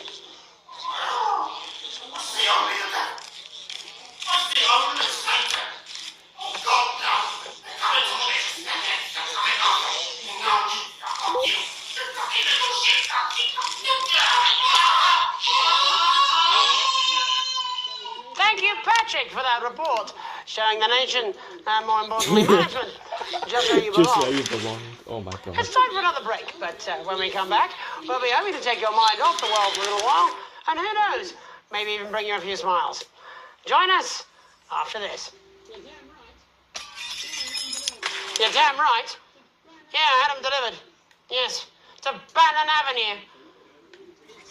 Welcome to part 1 of the Lockdown Orientation Series. This video is for internal use only and is not for broadcast. It provides useful tips for a crisis based around self-aware consumer product. For further scenarios, please see the other videos in this series, including aliens infiltrate government, giant monkey on tower block, sentient trees, the donkey stole my sandwich, help, I can see you, or it's time. So this is the surreal one. These are all very scary. So to calm you down, here's some kittens. See? Aww. Lovely. Aww. Right, to business. Top tips for surviving a lockdown scenario. Plan ahead. People are going to start panic buying. Key products to consider are those that begin with the letters R, D, and H. Also, items that are mauve. Work on you. Maybe you'd do better if you lived under the sea, like a fish. Take up a hobby. Why not repeatedly tidy your flat? Put on 15 pounds or gaze at the ceiling and cry. Make sure to avoid Self-aware consumer product. at all costs. Self-aware consumer product. Is dangerous and will kill and or maim and or annoy you. Don't worry though. Aww. Ah, they're so lovely. Aww, that's so Look at cute. their little faces. And finally, during this time, you may find yourself accidentally locked down with colleagues, third-tier friends, radishes, or distant relatives. So here's a handy list of excuses for avoiding contact with them. I'm sorry I've become a gas. I am actually several children in a trench coat. I'm supposed to be officiating my dog's wedding. I've recently converted to a new religion and no longer believe you exist. If you think of any more, do let me know and I will add them when I return from my time with the bird people of Squawkers 4. Peace out, bitches.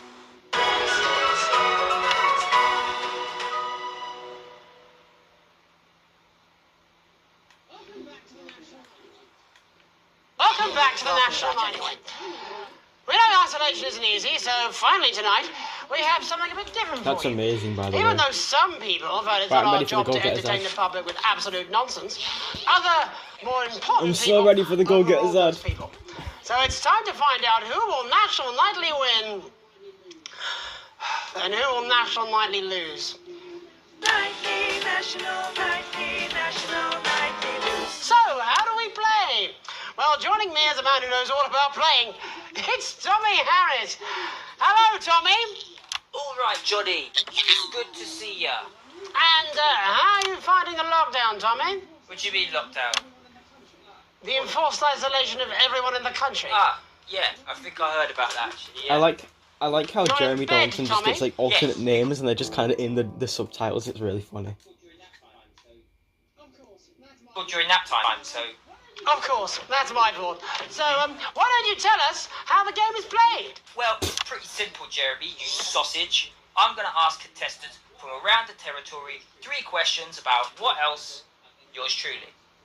And those people are going to get a chance to win a very special prize. And what are they playing for, Tommy? Drum roll, please.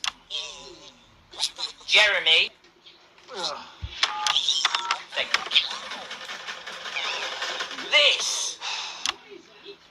Is that... What is that? It's my athletic support, Jeremy. Oh. But I've signed it, so...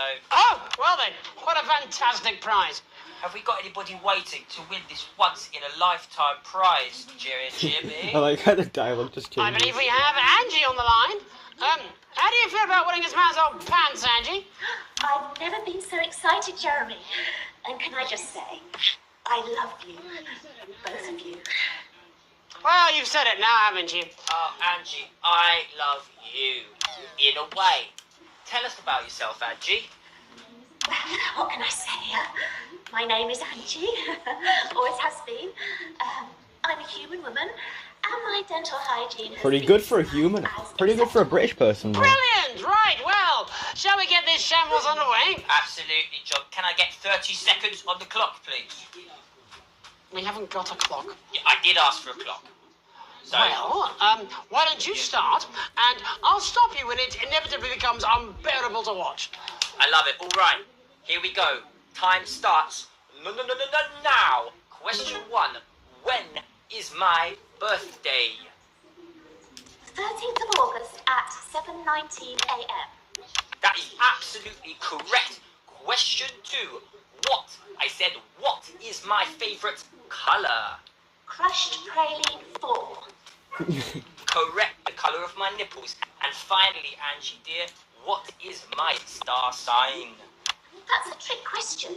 You were born outside of the human understanding of the cosmos. Unbelievable. That is correct. Stop the clock. Wow, that really was tough to watch. How did you do it, Tommy?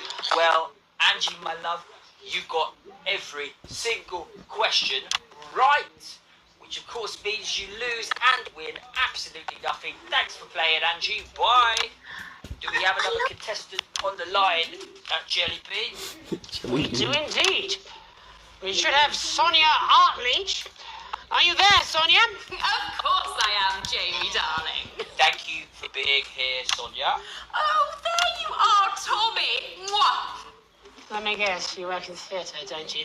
Is it that obvious? What gave it away? Was it the glamour or poise? It certainly wasn't your inherent sense of humility. Tell us about yourself, Sonia. Oh, well, if you must play this game, I am a theatrical agent. I represent the likes of Ruth Beefman, Samuel Coffeecup, Jodie Carpetburn, amongst others.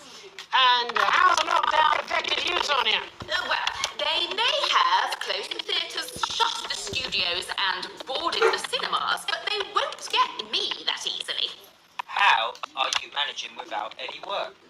Due to a savvy clause in all of my artist contracts, I am able to claim my 15% from their unemployment benefit. Wow, that certainly is sharp. Standard stuff, standard stuff. And can I ask, where are you speaking to us from? Well, I work from home, you know, to keep costs down. And who's this? Oh, well, you know, when they gave the order, I was actually mid-meeting with a client, so we've been isolated together.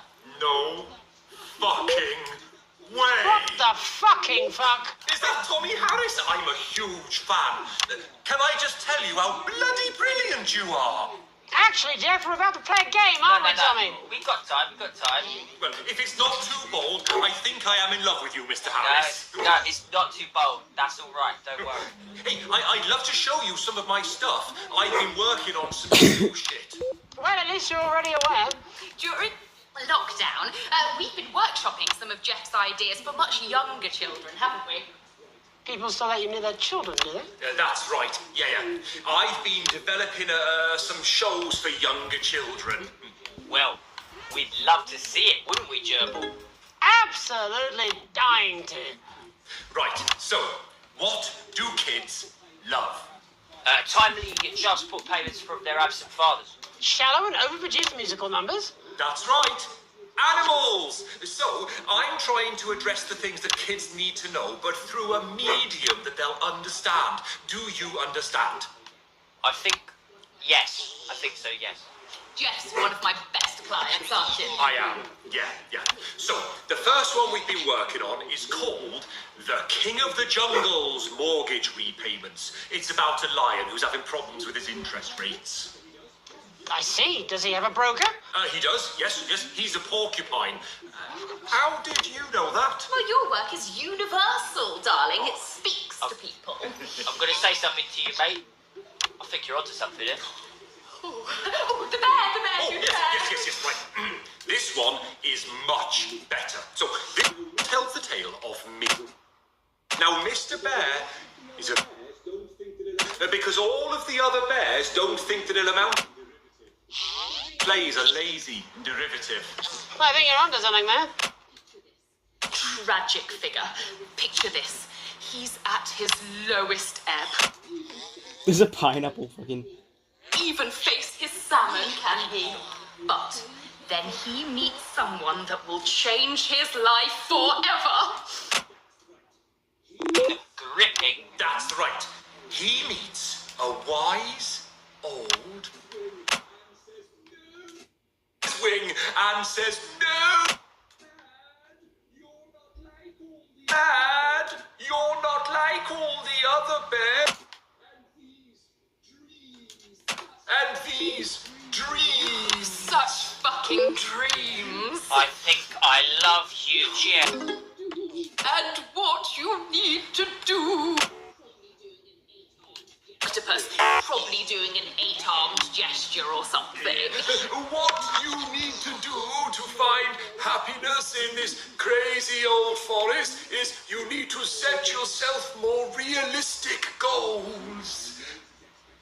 It's called Mr. Bear Lowers His Expectations. Wow, you really have taken yourself to new depths. And what do you want children to take away from this? Oh, fuck shit, fuck. What? I said a more realistic worldview. Are you all right, Jamboree? It's Jeffrey. My name is Jeffrey Donington. No, stop. How does it end?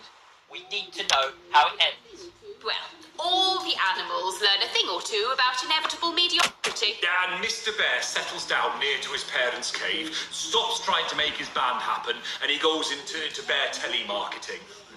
Becomes a bear maths teacher. Oh, and we end... We end on a big musical number. Oh, there's dancing. It's very repetitive, so it's catchy but not too challenging. Well, if you like, I could go and get my boombox. Yeah, you know, I might be able to... Hang on, can we get Angie back? Why not? Whoa. The more the merrier, as they say at orgies. What the fuck? Oh, that's random. Right, I'll That's just fill then, so shall I? random. Coming up in a moment, it's the world premiere that nobody saw coming. Pints! Or wanted. At all. I can only apologise in advance for what we're all about to... endure. Where's the button on this fucking... Well, there's all sorts of creatures down on Dangly-Doo. Like wise old Mr. Octopus with way too many arms. There's Mr. Pig and Mr. Cow. They're always in good moods. But that's 'cause they don't know they'll soon be sliced up into food. Mr. Bear, what's that over there? That's where your hopes go to turn into despair. Mr. Bear, what's that over there? That's where your dreams go to die. Mr. Cuckoo wants to go to the moon. He'll end up as a bus driver soon. Mr. Porcupine thinks he'll read the news at 9. He'll end up as a janitor who thinks of turpentine. Please do not applaud, I'm a massive fraud. Shacked up with the agent while the wife thinks I'm abroad. You said you were done. Oh, I say that to everyone. Sometimes when I'm tipsy, me and Angela still have fun. Mr. Bear, I don't even care. Sonia takes it up the bum and shaves her pubic hair. Mr. Bear, That's an overshare. That was for your birthday and you're never going back there. Mr. Bear, I'm in disrepair. Didn't check my prostate, now it started sprouting air. Mr. Bear, I have private health care, 90 pairs of shoes, 30 different types of cookware. Mr. Bear, I feel laissez-faire. When the lockdown hits, I'll hit on the au pair. Mr. Bear, I don't mean to swear, but I'll give a fuck for a lock of Johnny's hair. Mr. Bear, what a lovely chair. Mr. Bear, you've got the news caught up in your hair. Mr. Bear, what's that over there? Mr. Bear, Mr. Bear.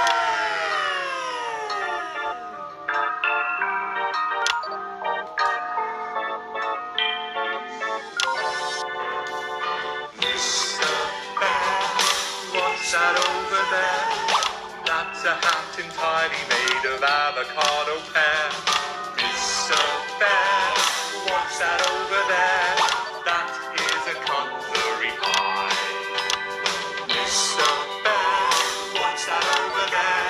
That's the sound a mushroom makes opening a deck chair. Mr. Bear, what's that over there? That is a suit for a fly. That is a goat in a tie. That is a dream when you cry. Bear, amen. And before we say goodnight, there's just time for tonight's parable. For it did come to pass that on the road there was a wise man and a foolish man and a weird man. And there did come upon them from the local village a truth seeker named Ryan. And he did come to them with alms and someone else's arms and a question. "O wise and weird and foolish man," he said, whilst dancing the traditional jig of inquiry common in those lands at those times, "how, grant thou, can the many weights and measures of life be balanced?" And the wise man did say, "There are no riches greater than family, And the foolish man did say he'd heard a good tip for the camel race and that it was a sure thing. And the weird man did say that 2 ears was just the right number, because there was no good place to put a third that wouldn't be aesthetically upsetting. Although he did see the use for a second anus. And unlikely Brian did fall into wonder and befuddlement at their answers, although he was also wondering if either the foolish man or the weird man had any actual value in this sort of professional consultative environment, for what he did not know was that the profound man and the practical man were both on annual leave that week, and the foolish man and the weird man were all that the agency had available. But what unlikely Brian did not reveal was that he was asking for his friend Alex, who had enraged their spouse over a passport, treated their son Charlie like he was still a little baby, and was too miserly that to was a even thing? pay for their daughter's holiday. Wait, we didn't. I missed that, did I? And thus did Alex's family become like our Lord, when he discovered a turd in his cradle and was forced to ask Nebuchadnezzar to leave. Well, that's all we have time for tonight. I'm Archangel Megan Wolf. Have a hateful night. Are we done? Oh my God! I thought I was going to piss myself halfway through that. No, I'm Our joking. future. Advance knows this, and we're making sure we get to them while they're young. The Advance Go-Getters initiative will put your children in the picture. With subtle brainwashing delivered in potentially hazardous environments. And when they talk about what's happening at home, we'll be listening and taking notes.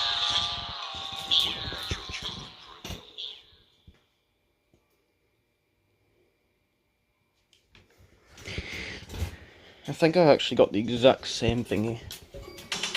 Oh, how did I get that? Surprisingly, after the cereal dreams are not out.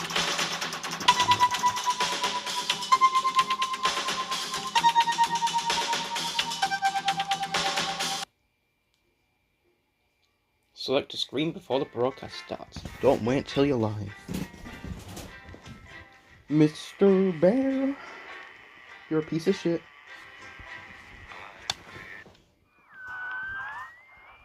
Ow, my fucking asshole.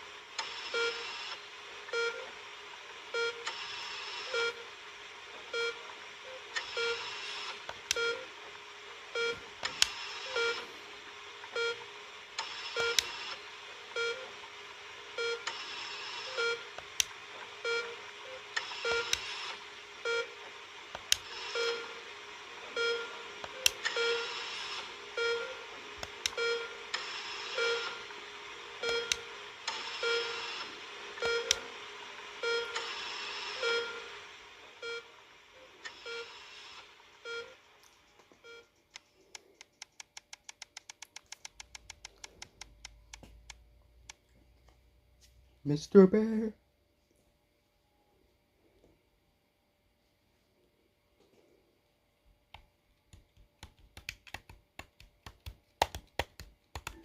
There we go.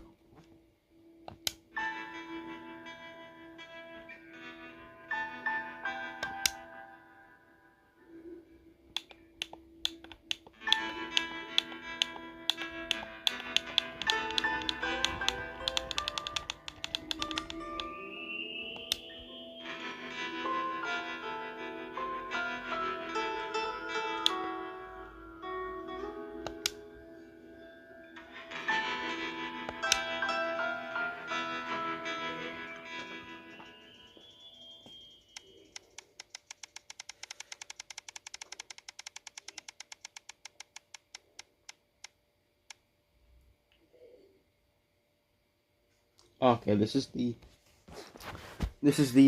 silence. Oh god, man, fuck this. This game's a fucking chore, honestly. I'm just gonna be sat here doing the entire fucking thing.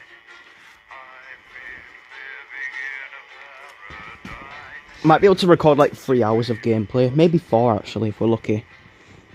But yeah, we're gonna be spending a lot of time streaming the game. It's gonna be a long trip. Because obviously I can't finish my iceberg video unless I finish the fucking game 7 times actually. It's more like 7 times with like 7 extra sequences.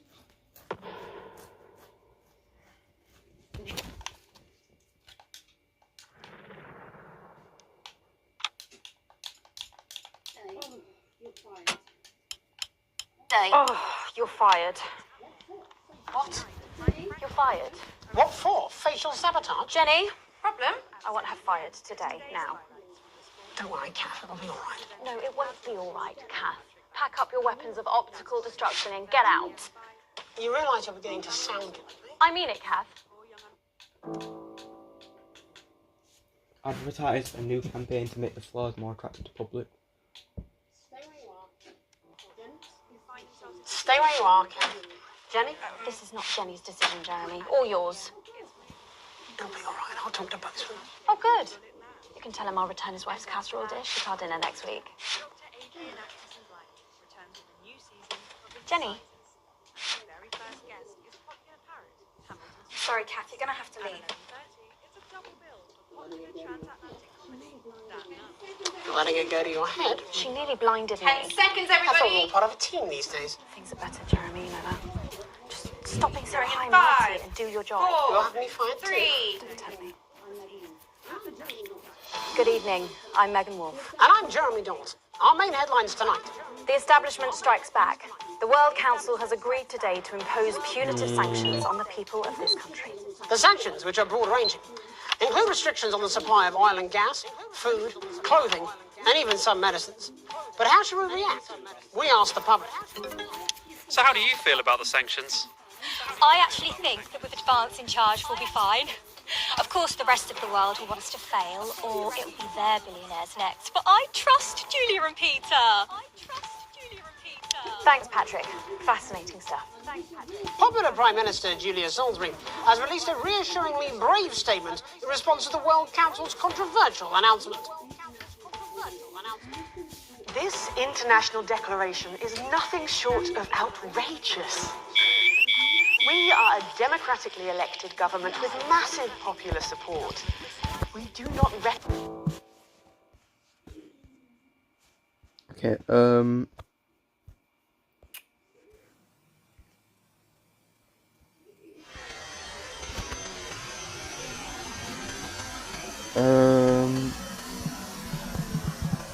I'm gonna censor all this because, you know, I don't want my search history. It's fucking weird. Not for broadcast endings. Epilogues, rather. Okay, so I need help with the achievement I'm trying to get, which is the hardest ending, according to everyone.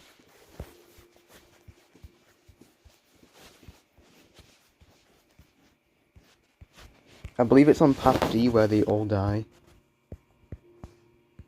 Middle ground. We want the opinion to be neutral.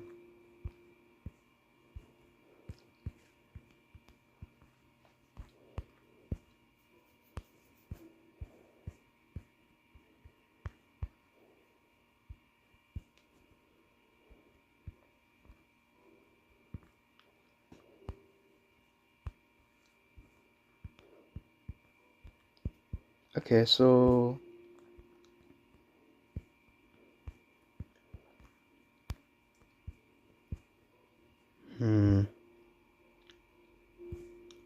I don't know if I've done the renewed mandate.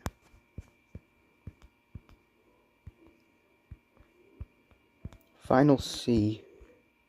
Only Alan is alive. Okay. So that's where the wacky fun achievement comes from. Oh wait, it's on. No, it is Final C. Footage aired. No. Public opinions don't matter.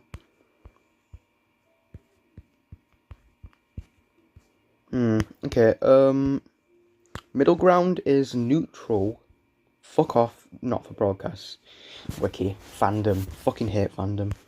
Middle ground is neutral and on path D. So I have to kill Jeremy and Alan.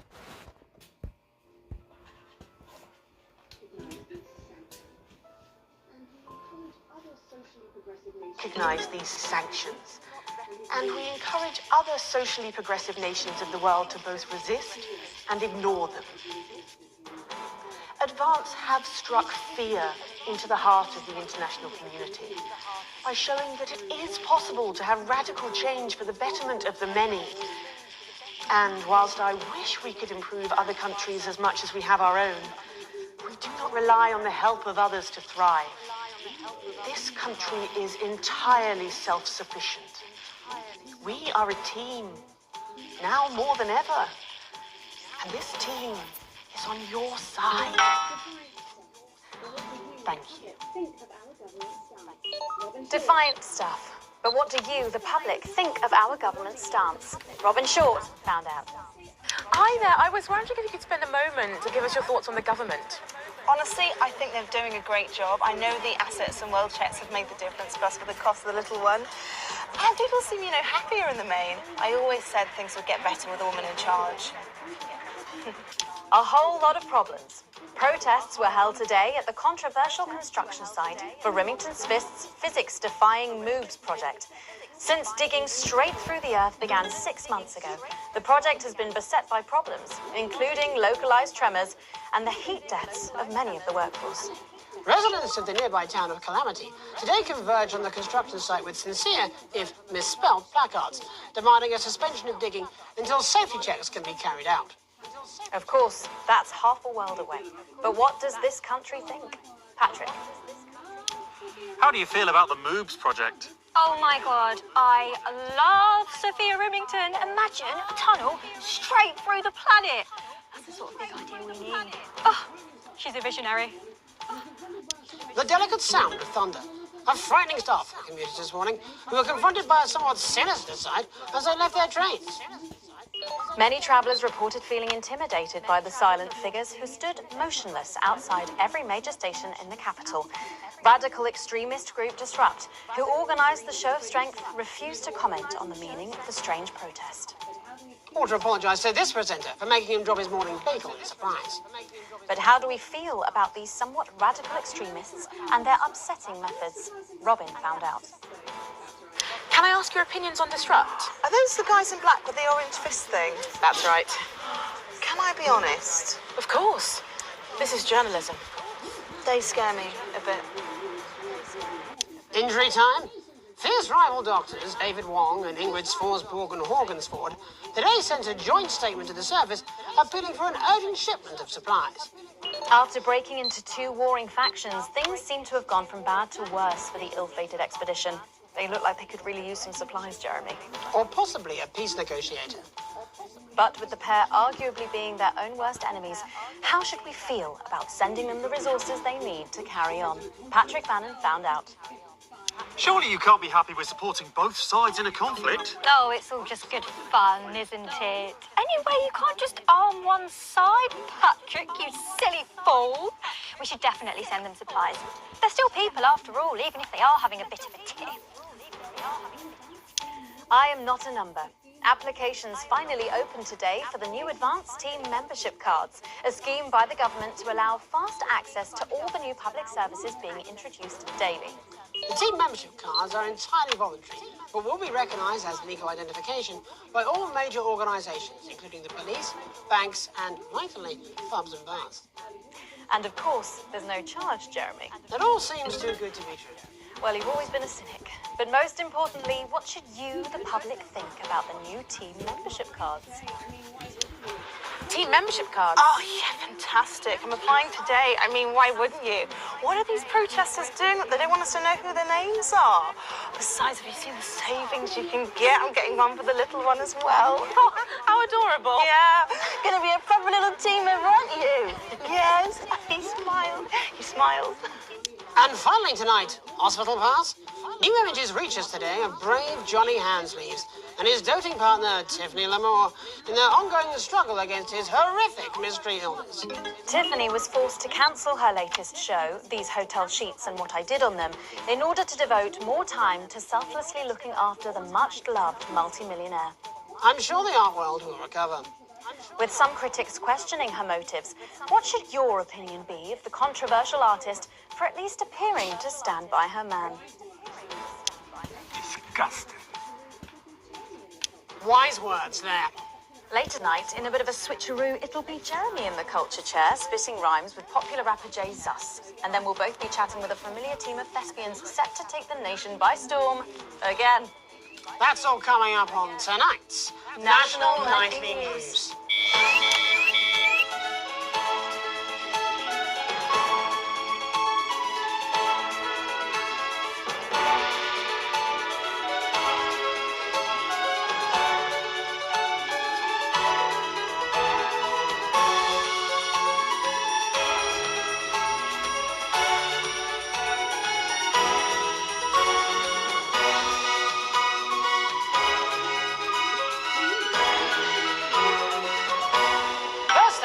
Thankfully, some news as we return to our main story.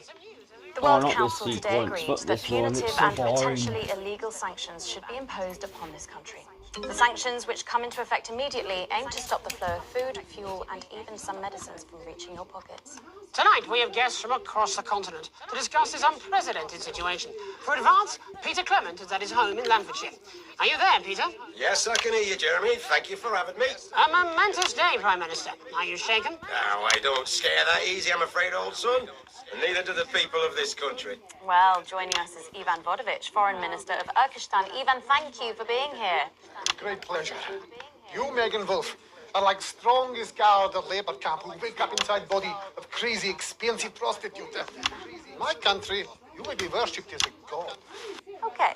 Minister, as one of those arguing most strongly for these sanctions, how do you feel about Advance's defiant stance?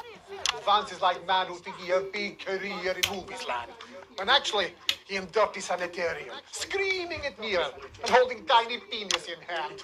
He's clearly not from Svenland, and we have like some of the cleanest mental health care facilities in the continent, yeah. And welcome to Svenland's Minister of Mojo, Björk. I'm sorry, we don't appear to have your surname.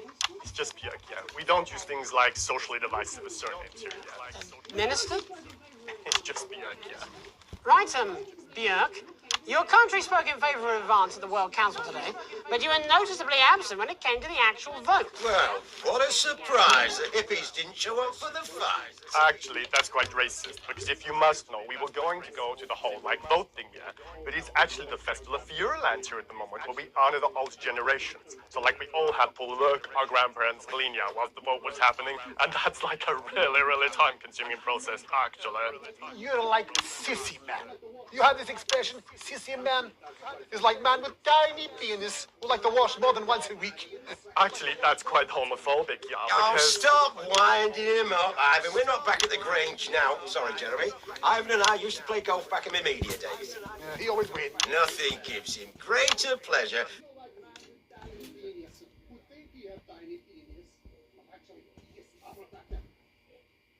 than grinding people.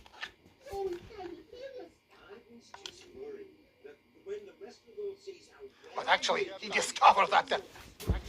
Oh, could It's it be? just the job. No, it's tiny penis. Ivan's just worried that when the rest of the world sees how well we're doing, they'll notice all that dosh that he's got squirreled away. Because that's what these sanctions are, Megan. They're the last pathetic gasp of an establishment in collapse. Wolves at the gates, Ivan, old mate. Good. He can join others on my wall. Actually, in Svenland, we have, like, serious animal welfare legislation. And, like, my friend Helga, she got arrested here for killing a butterfly that was hovering over her heel thing. I mean, in English, jam sandwich. I used to know a girl called Jam Sandwich. She was a right cracker, too. Wonder what became of her. We seem to be wandering a little from the news here. That's human interest, Jeremy. The real people behind the headlines and all that. So if you're watching Jam, give us a call. Yeah. Let's see if we can't organise a reunion. Crash, I'm not sure about that. I'll have to run it past Mrs. Clement first, eh? Peter, you like man trying to empty ashes of mistresses into oncoming vein. Soon you have tiny penis and beard full of secrets. In Finland, we don't really go into all that restricted monogamy stuff here. We're kind of fluid, actually. Okay, well, it seems that we are running out of time. Yes, so before we go to the break, briefly, if you would, gentlemen, with the people of this country facing shortages and power Possible shortages and power outages. Yes, of course. Thank you. Possible shortages and power outages. Can you summarise your thoughts for us, Minister Bjerg? Well, from here, yeah, you all look a bit stupid really arguing about outdated devices, concepts like money. In Finland, we replaced currency with a system of bodily fluids back in the 1970s, and that's like really hard to sanction, actually. Thank you, Minister Votovich. Your country is like man who think he invented perfect trap for giant mutant hairy bear. But really, he just standing in field Holding his tiny penis, yes. Thank you, Minister. And finally, Prime Minister Clement. Let me talk to your viewers here, Jeremy. Don't worry, everybody. Don't be afraid. Don't even lose a wink of sleep. We knew the rest of the world would react this way, and we're ready. As my old man used to say, you can't make a shite pie without blocking a few toilets. Thank you, Prime Minister. Reassuring words then. We'll be back. After these messages. 1 minute back. Hey.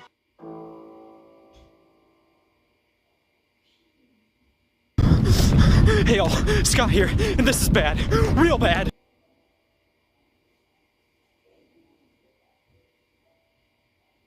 I'm gonna pick no.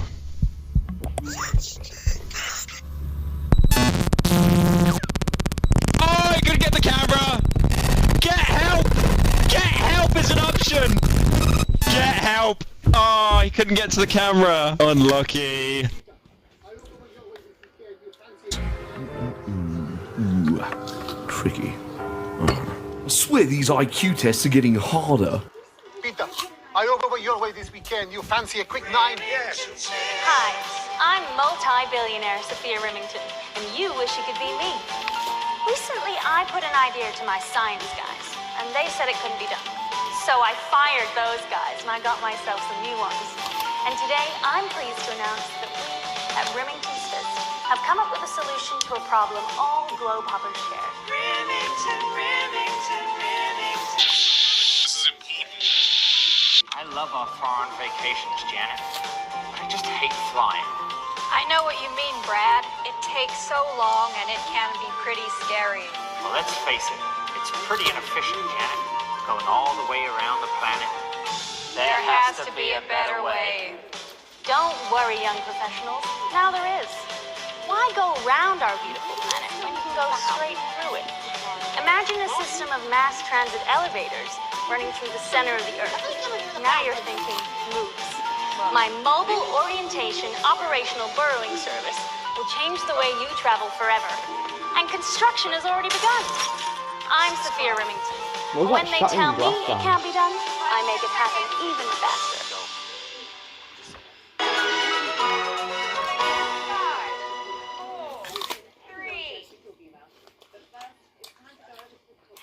Welcome back. I'm Megan. Welcome back. We have an exclusive first look at a theatrical sensation everyone's going to be talking about. But first, it's time to go over to the culture spot with lovely old Jeremy Donaldson, who's joined by a very special guest. Jeremy. Thanks, Megan. I have the honour and privilege of being joined by hip-hop royalty. He's been called the son of the streets and the father of truth. Not sure how that works, but whatever. Let's welcome Jesus. Hi, thanks, Jeremy. Yeah, it's a real honor to be here on your show, The News. You know, as a kid on the streets, I used to watch you through a window of the shop, so to be here right now is crazy. You've had quite the journey to be here today. Can you tell us about it? Well, you know, I try not to, well, you know, the past is the past, and I don't like to dwell on it. I understand. But yeah, man, the streets is all I remember. Like, my mother donated me to a charity shop soon after I was born. Elderly lady took pity on me.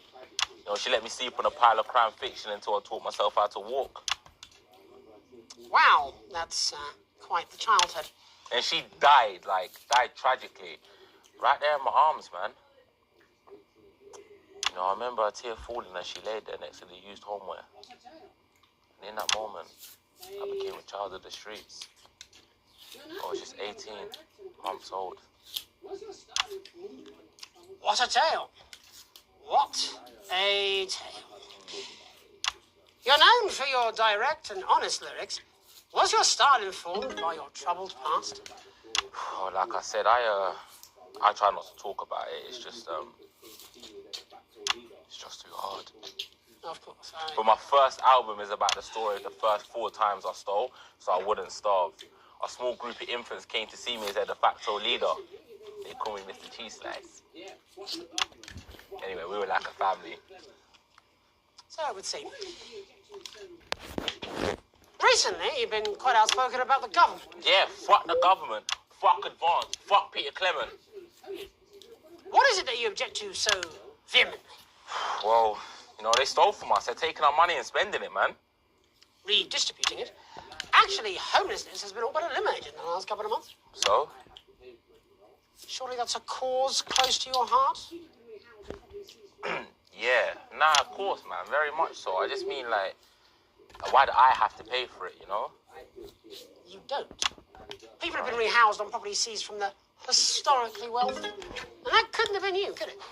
Look, yeah. I worked hard to be here. I built this from nothing. And I deserve to be rewarded for that.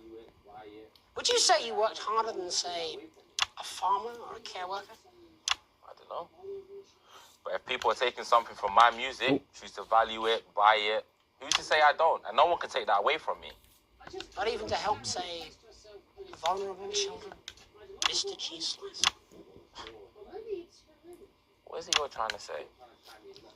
I just don't understand where you've placed yourself politically. I mean, is it ideological or is it tactical? Well, it's more of Or like... maybe it's hereditary. Stop trying to tie me in knots with your words, Jeremy. I let the music speak for itself. And the people agree with me. Well, that remains to be seen. But you have given me a very easy segue out of a conversation that I promise you was much more painful for me than it was for you. So here he is with his hit song, Mrs. Ludlow's Tears. Oh, no. I'm going to do something a little different. It's a new single I've been working on. Oh, so this is unapproved, is it? Yeah. You love it? Excellent. Don't worry, we've got a state-of-the-art censorship system. What's the worst that could happen? So here he is with a new song. Aren't we lucky? It's Jesus! First, you're gonna pay up. You're gonna pay back.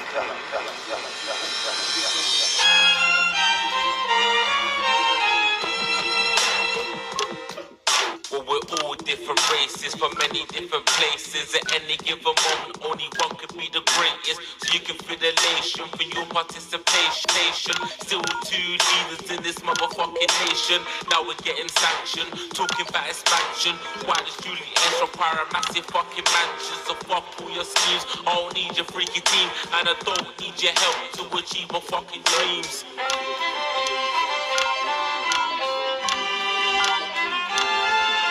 So don't make a fuss when you find you're one of us.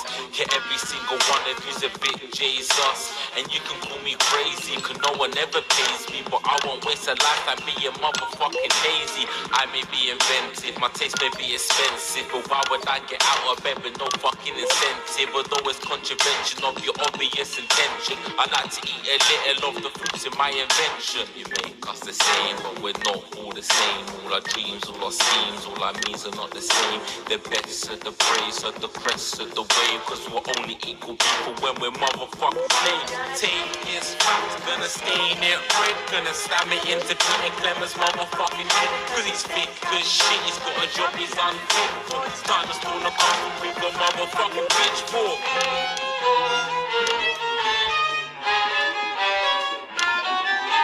Said this is for the snubs ones, the push and the shove ones, the folks who feel the burden of their motherfucking loved ones who had plenty like a motherfucking Bentley, the ones who now finding that their bank accounts are empty, the ones of aspiration who had to flee a nation, the ones who built a business that had dreams of perspiration. There's all sorts of people, the good and the evil. It only takes a glance to see we're not all equal. You make us the same, but we're not all the same. All our dreams, all our schemes, all our means are not the same. And the best and the brave serve the rest of the ways, cause we're only equal people when we're motherfucking slaves. Gonna take this fact, gonna stay it red, gonna slam it into Peter Clemens' motherfucking head, cause he's thick as shit, he's got a job he's unfit for. Time to pull a puzzle with a motherfucking pitchfork. Get out of your seats, get your asses in the streets, set a fire in their building, let them feel some fucking heat. Say you hate to go getters, no squealing bent letters, and burn them on the powers of advances fucking letters.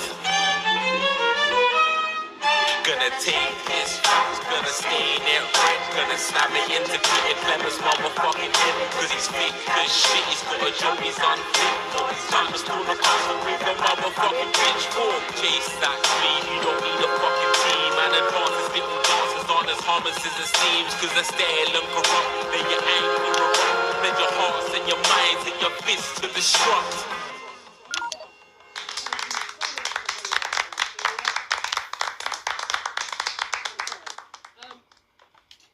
Jay's us there with his new song.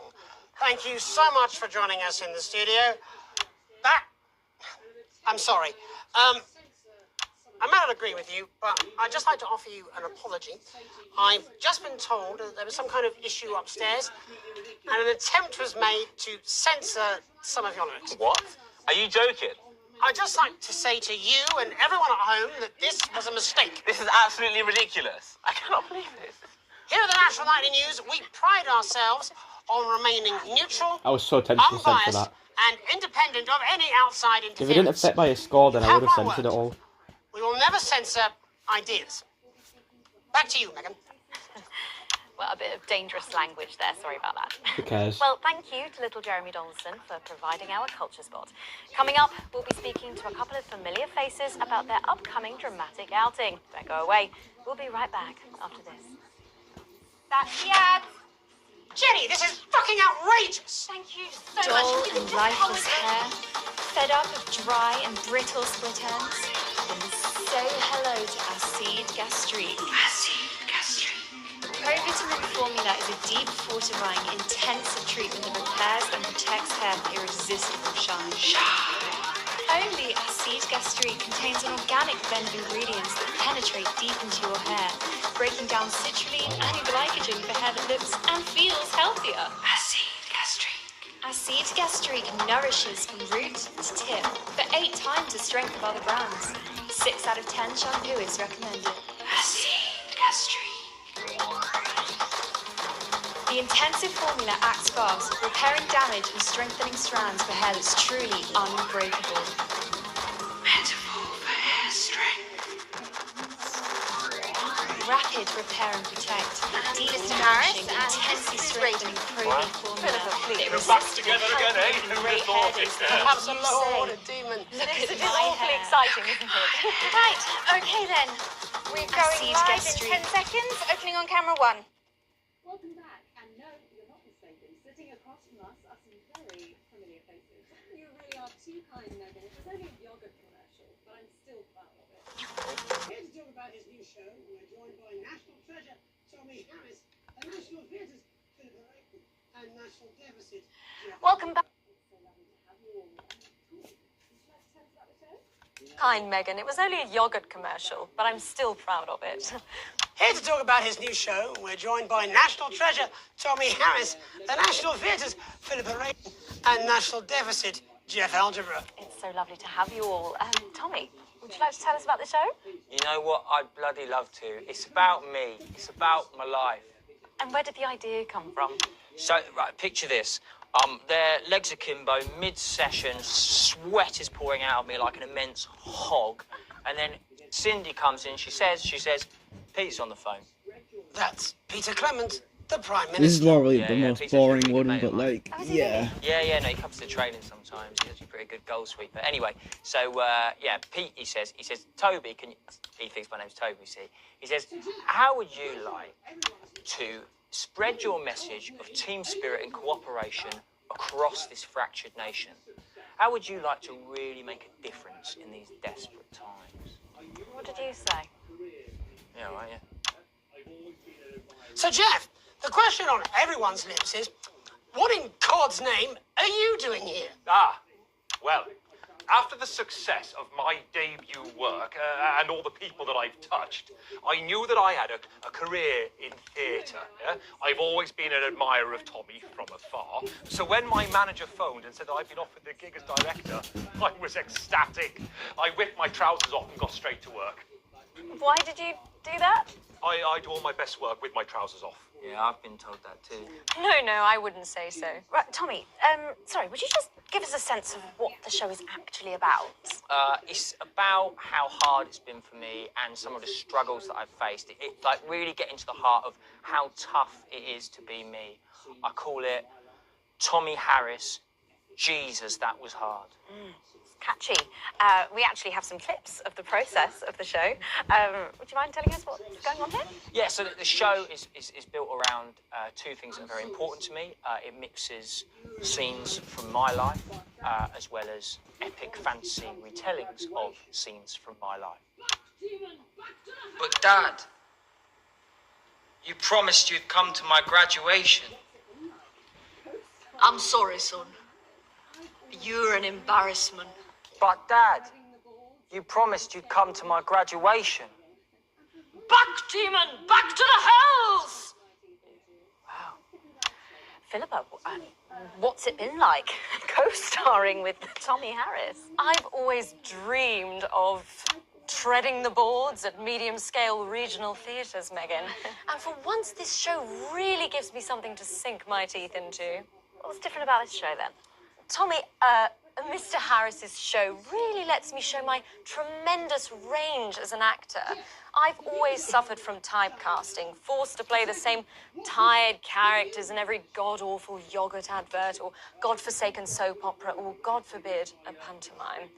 But, you know, this show has really let me just go there. Jeff, the viewers at home will be dying to know exactly what is it that you bring to the show? Good question. I think these guys would agree with me when I say that it's my steady hand on the tiller, my arm round the shoulder approach that's really brought the production from strength to strength. Absolutely right. Jeff's contributions are immeasurable. He was our rock. Can you give us a sneak peek of anything else that might be in the show? Yeah, all sorts, yeah. Yeah.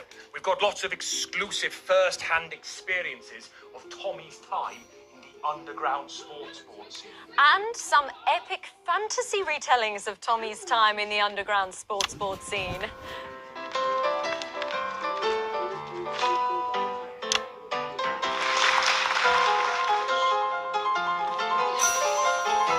You'll never take the sacred pass! And am I right in saying this was officially commissioned by the government? Yeah, all paid for by the taxpayer, which, you know, to be honest, was actually a lifesaver, really. I think it's fair to say that without Advance's support, we'd have had to cut the finale. Which, frankly, would have been a travesty. Oh, God, Jesus Christ! Goodness, and you do this every night? Absolutely. It's a metaphor. For what? Death. And the public are footing the bill, are they? Too bloody right they are. Between the cost of my tour bus and the dry cleaning and my ties, I'm barely scraping a profit here. Amazing. And where can the folks at home come and see this for themselves? We're performing all over the nation. And people can see it for absolutely free, all courtesy of Advance. Isn't that incredible, Jeremy? Yes, it's unbelievable, Megan. Well, thank you all so much for coming. Next time we see you, no doubt, you'll have taken our jobs. Yeah.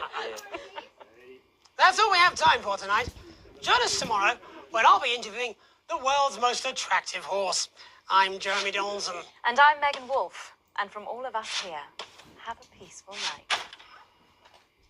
That's the ads. Let's get reset for tomorrow, please. Hey, we must stop bumping into each other like this, eh? Oh. There we go. Oh.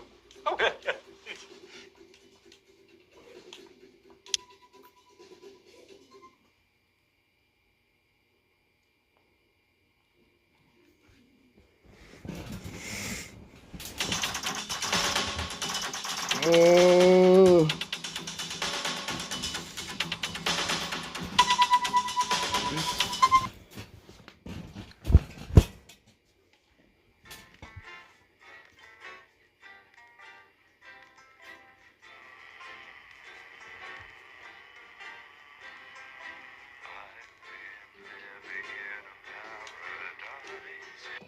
Fuck you.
Dr. Adrian Atkinson Blimey.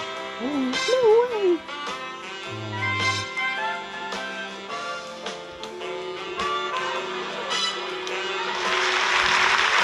Yes! I love it, man. It's so good. They have us in. They care for us so much. I believe this is the. Yeah, this is Heatwave. I believe the uprising is the next. No. It's the 20-week war. The uprising is day 911. The sterility is 1,970, I think. The ending is somewhere in the 3,000 digit. The World Council one, the 20-week war, is 500, 600? Can't remember quite now. 300 actually, it might be. I think it's 300.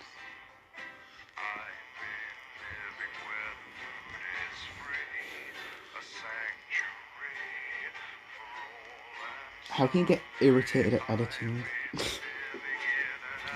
Alright, let's go.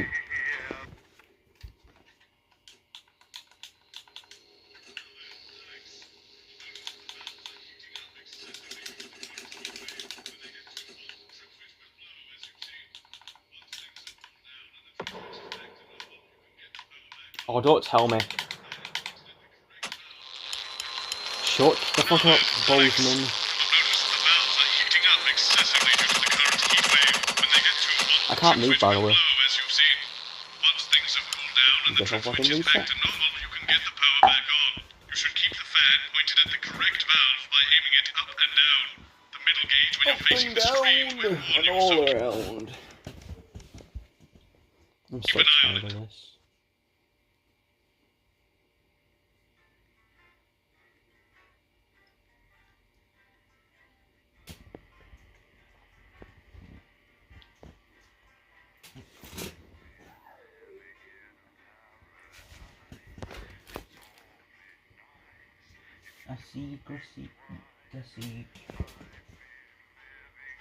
Street.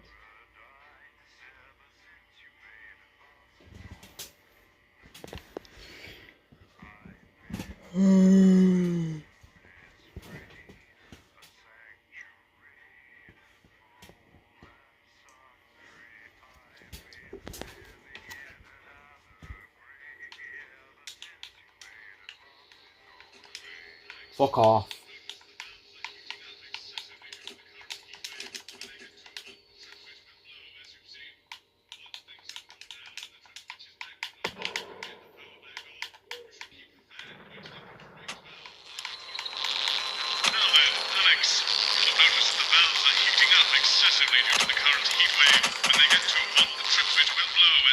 There we go. Once things have cooled down and the trip switch is back to normal, you can get the power back on. You should keep the fan pointed at the correct valve by aiming it up and down. The middle gauge when you're facing the screen will warn you, so keep an eye on it.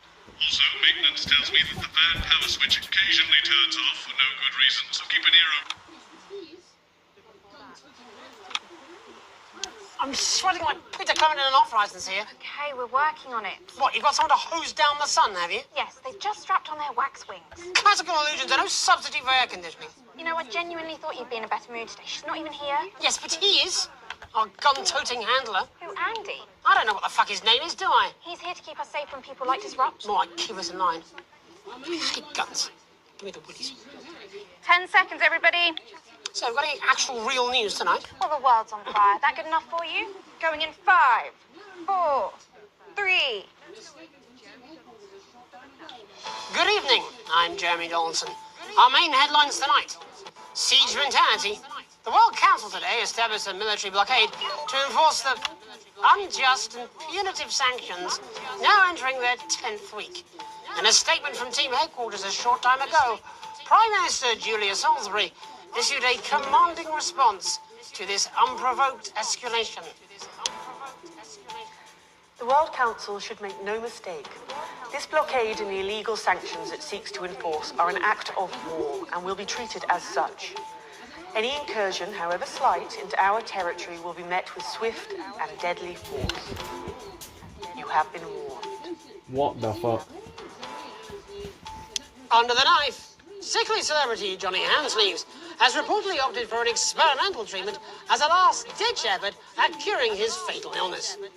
Abandoned by former partner Tiffany Lamore when public opinion turned against him, it seems poor Johnny Handsleeves has had to resort to a more extreme surgical procedure. Leaked medical records revealed this file photo of Johnny's surgeon.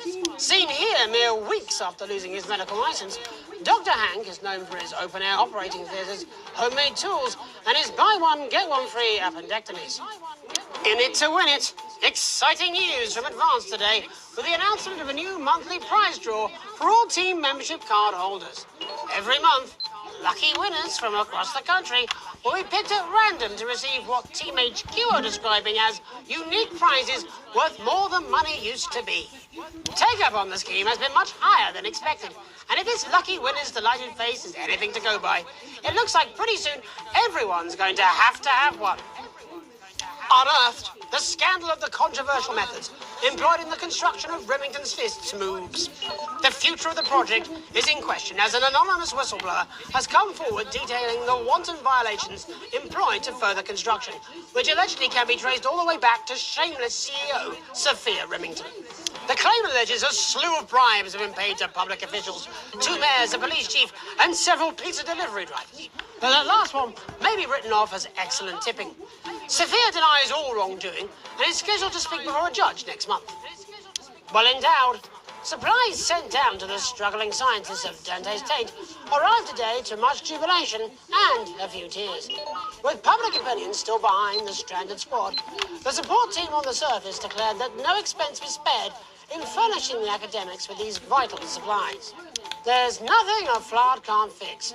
So in the challenging environment of Dante's Taint, it seemed only natural to send them a box full of solutions. The doctors were said to be pleased, but did mention something about being a bit peckish. Burning down the house? The capital was put on high alert last night after disrupt terrorists set an emblematic fire in the heart of Parliament Park. Violent conflict broke out at the demonstration after a mob of so-called protesters from the radical group launched an unprovoked attack on community cohesion officers in attendance. With the methods of this increasingly violent rabble becoming ever more extreme, many are asking if the military should intervene.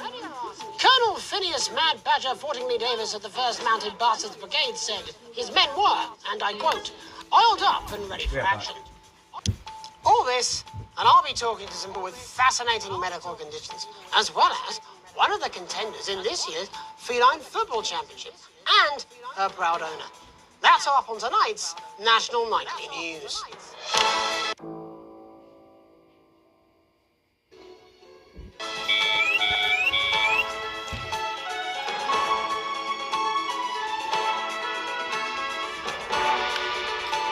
Oh, fuck.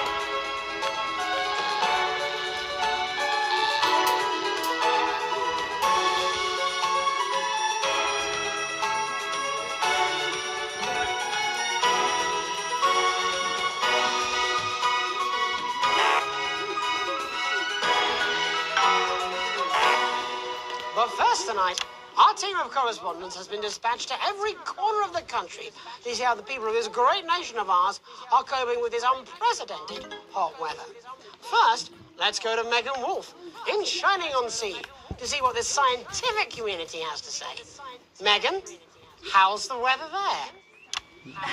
It's absolutely glorious, Jeremy. Thank you for asking. I'm here with Dr. Anna Burns of the University of Princeton. Are you enjoying the weather as much as I am? Oh, yes, it's wonderful, isn't it? My eyelids are sweating. And you're part of a team carrying out a study into just what's causing this unbelievable heat, is that right? Yes, that's correct. Yes, we want to be able to reassure the public once and for all that there's absolutely nothing to worry By the way, about. this video is and like that they can enjoy 19 their seconds sunstroke behind. and fossil fuels in peace.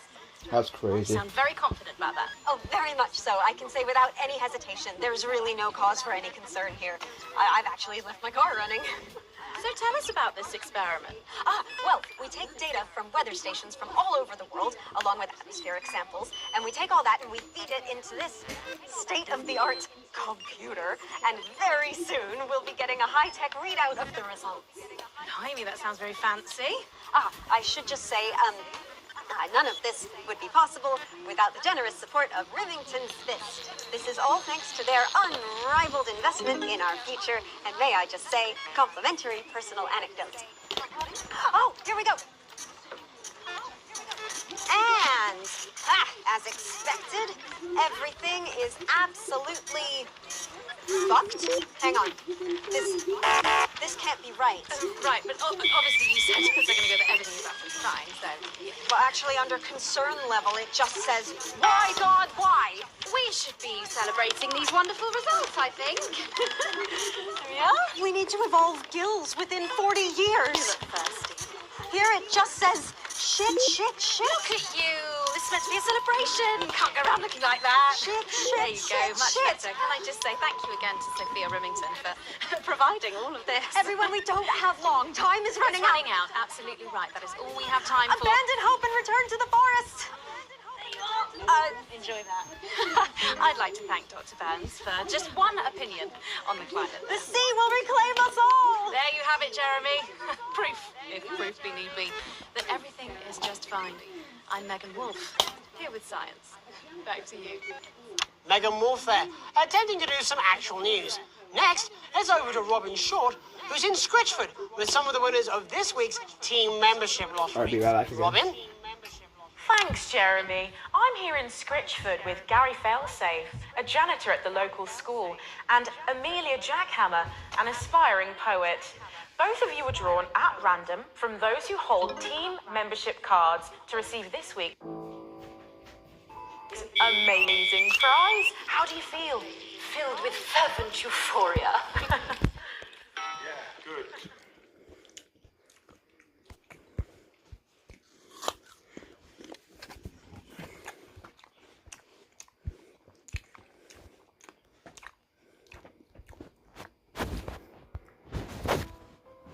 Fuck off. One dinner with Julius Salisbury at one of the capital's top restaurants. Ooh, swanky. And I've been invited to Peter Clement's house to help him dredge the gutter in. That's absolutely terrific. You must both be over the moon. I've written a poem about it. So, can you tell me about the moment when you first heard the news? Well, I was battling against a particularly difficult floater, probably one of the sixth formers, when the headmaster came and found me. I was involved in a similarly brutal conflict with a particularly arduous stanza. So you were both polishing turds? No, I don't like to polish them. I like to keep them intact for my collection. Oh. How unexpected. I don't polish turds. I write poetry. Potato, potato. So, Gary... Do you think Peter Clement's going to let me keep the contents of his downpipe? There's no harm in asking, I suppose. Would you like to hear one? No, thank you. Gary, when you signed up for team membership, was it in hopes of winning the lottery, or were there other reasons? I like a flutter, of course, but no, the boss said I had to sign up to keep coming into school. Very sensible. It's important to know who we're trusting around our children. Oh, I have an unpublished book of sonnets about children. Perhaps you'd like to hear one. No! Or an anthology of haikus on the death of innocence. I'd rather hear about Gary's turd collection. Fuck off. Really? I Meeting. thought you might say that. Are you all right? It's coming.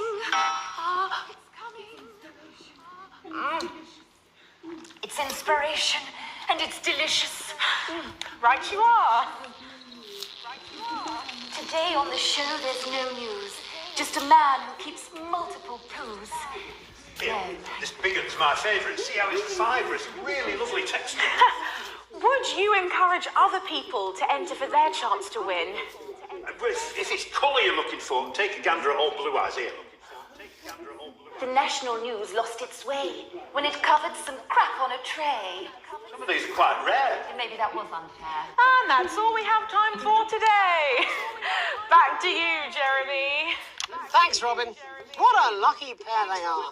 And finally in this segment... Sting, go! Just get out of here! ...the smelliest town in the country to see how the unprecedented weather is affecting the locals. Patrick? Hello there, Jeremy. Hello, yes. I'm here live in Grizzleford, which has recently voted the smelliest town in the country. And I have to say that, you know, in this heat, the smell really is. I mean, it's something else. Barry Lardons, mate, you've lived here your whole life. How'd you put up with the stink? Well, we're just all very proud of our achievement, to be honest with you. You can tell that, look at him, proud as punch. Not Bozeman Fell. Being the second smelliest town, I don't know, living in the smug fucks.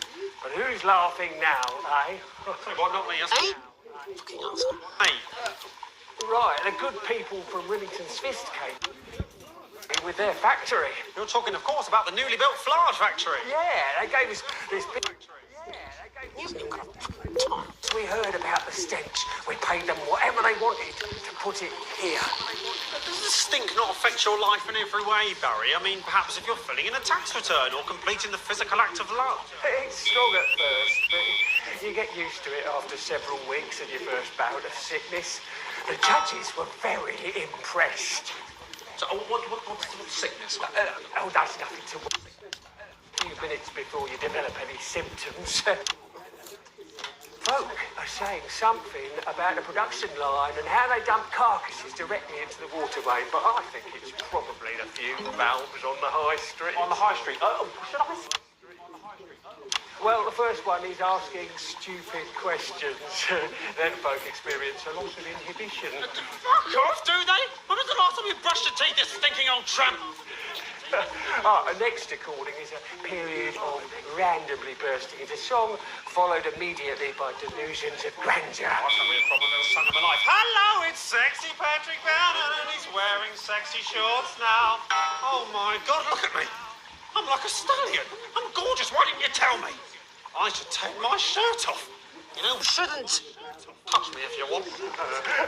That will be the bout of thunder. Taking his shirt off on national... The Bannon. Feel the Bannon. And the ennui. Now are the hallucinations and unconsciousness. No, Dottie. Was that you? Elbows. You know I don't eat opinions.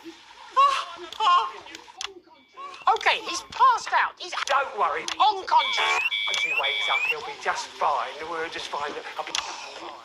how many times he evacuates his bowels. Right. That's all here. But a town that's really making a stink. I'm Barry Lardons. Back to you, Jeremy. Thanks, Barry.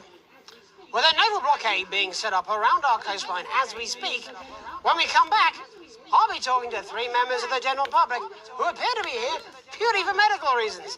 Don't go away. Unless, of course, you've got something better to do. We'll be back after these messages. 1 minute back. Well, that was stupid, even for you. I don't care. It's done. I am done. It's 200 fucking degrees in here, and I can't do this anymore. You say this every Friday. I've done something. What do you mean? Jeremy? My mic is still I wonder why I got a B rank. Not quite sure, mate. Maybe it's because I was cutting to Jeremy every 5 seconds.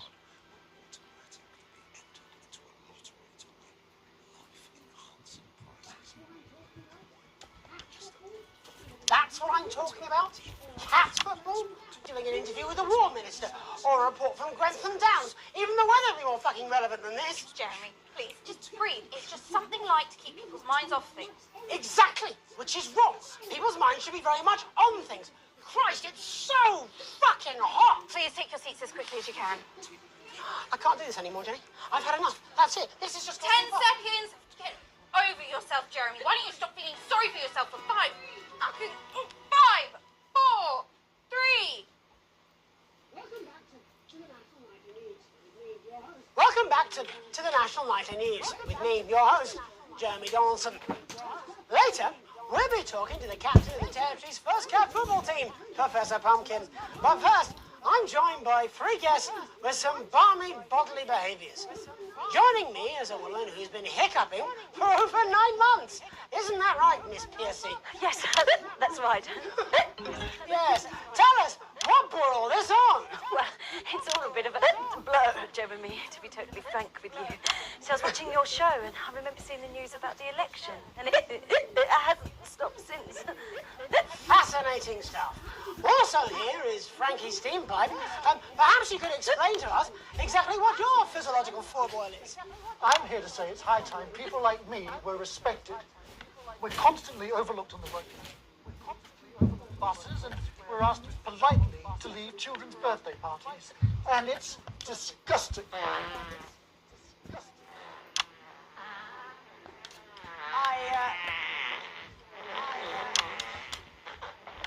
I'm sorry, my bowels have come. I'm sorry. And finally, I'm joined by a man who answers every question honestly, even when it isn't aimed at him.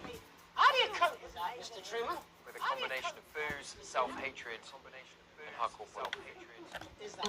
Not according to my therapist. Well, in that case, let's speak to Rose. Tell me, how does the hiccuping impact you? I get shushed a lot, which is hard. At work, they've asked me to stop answering the phones. It's really affected my confidence. Well, I find it really fucking irritating. People tend to believe your story? Fuck no. Actually, I've been surprised at how much support I've received.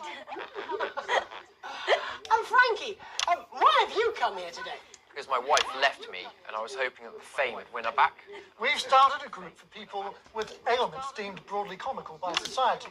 It's called Take Us Seriously. That's right. And we bloody well mean it. And who's joined so far? A bunch of fucking losers. It's just us so far. And how much success have you had? Well, we've seen some real positive changes. I don't want to toot my own horn, but it's been a runaway success. Shit all. Not a single person come to our fun run, and all of our leaflets fell in the canal. Well, Miss Piercy, some people are saying your condition was actually caused by the shocking events of that night. What do you think? Come on, Mr. Donaldson, that's absolute rubbish. What it'd be like to have a pair of tits. Could you? I'm sorry, it's very hot. What was I thinking? That you're a team fuck puppet? No. Or a sellout cunt? Apologies. Just reminded that he can't help it. And hey, if this isn't live television, then what is it? Fuckfest of propaganda masquerading as journalism. Right, Frankie, Rose, tell us, how can the viewers get involved with your cause? Yes, we're holding a sponsored run in Capital Park next weekend. It's called the No Smiles 13 Miles. No, it's called the No Laugh.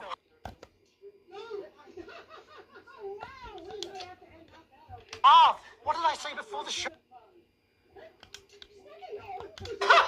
Wow, we may have to end that there, unfortunately. What a harmless bit of fun.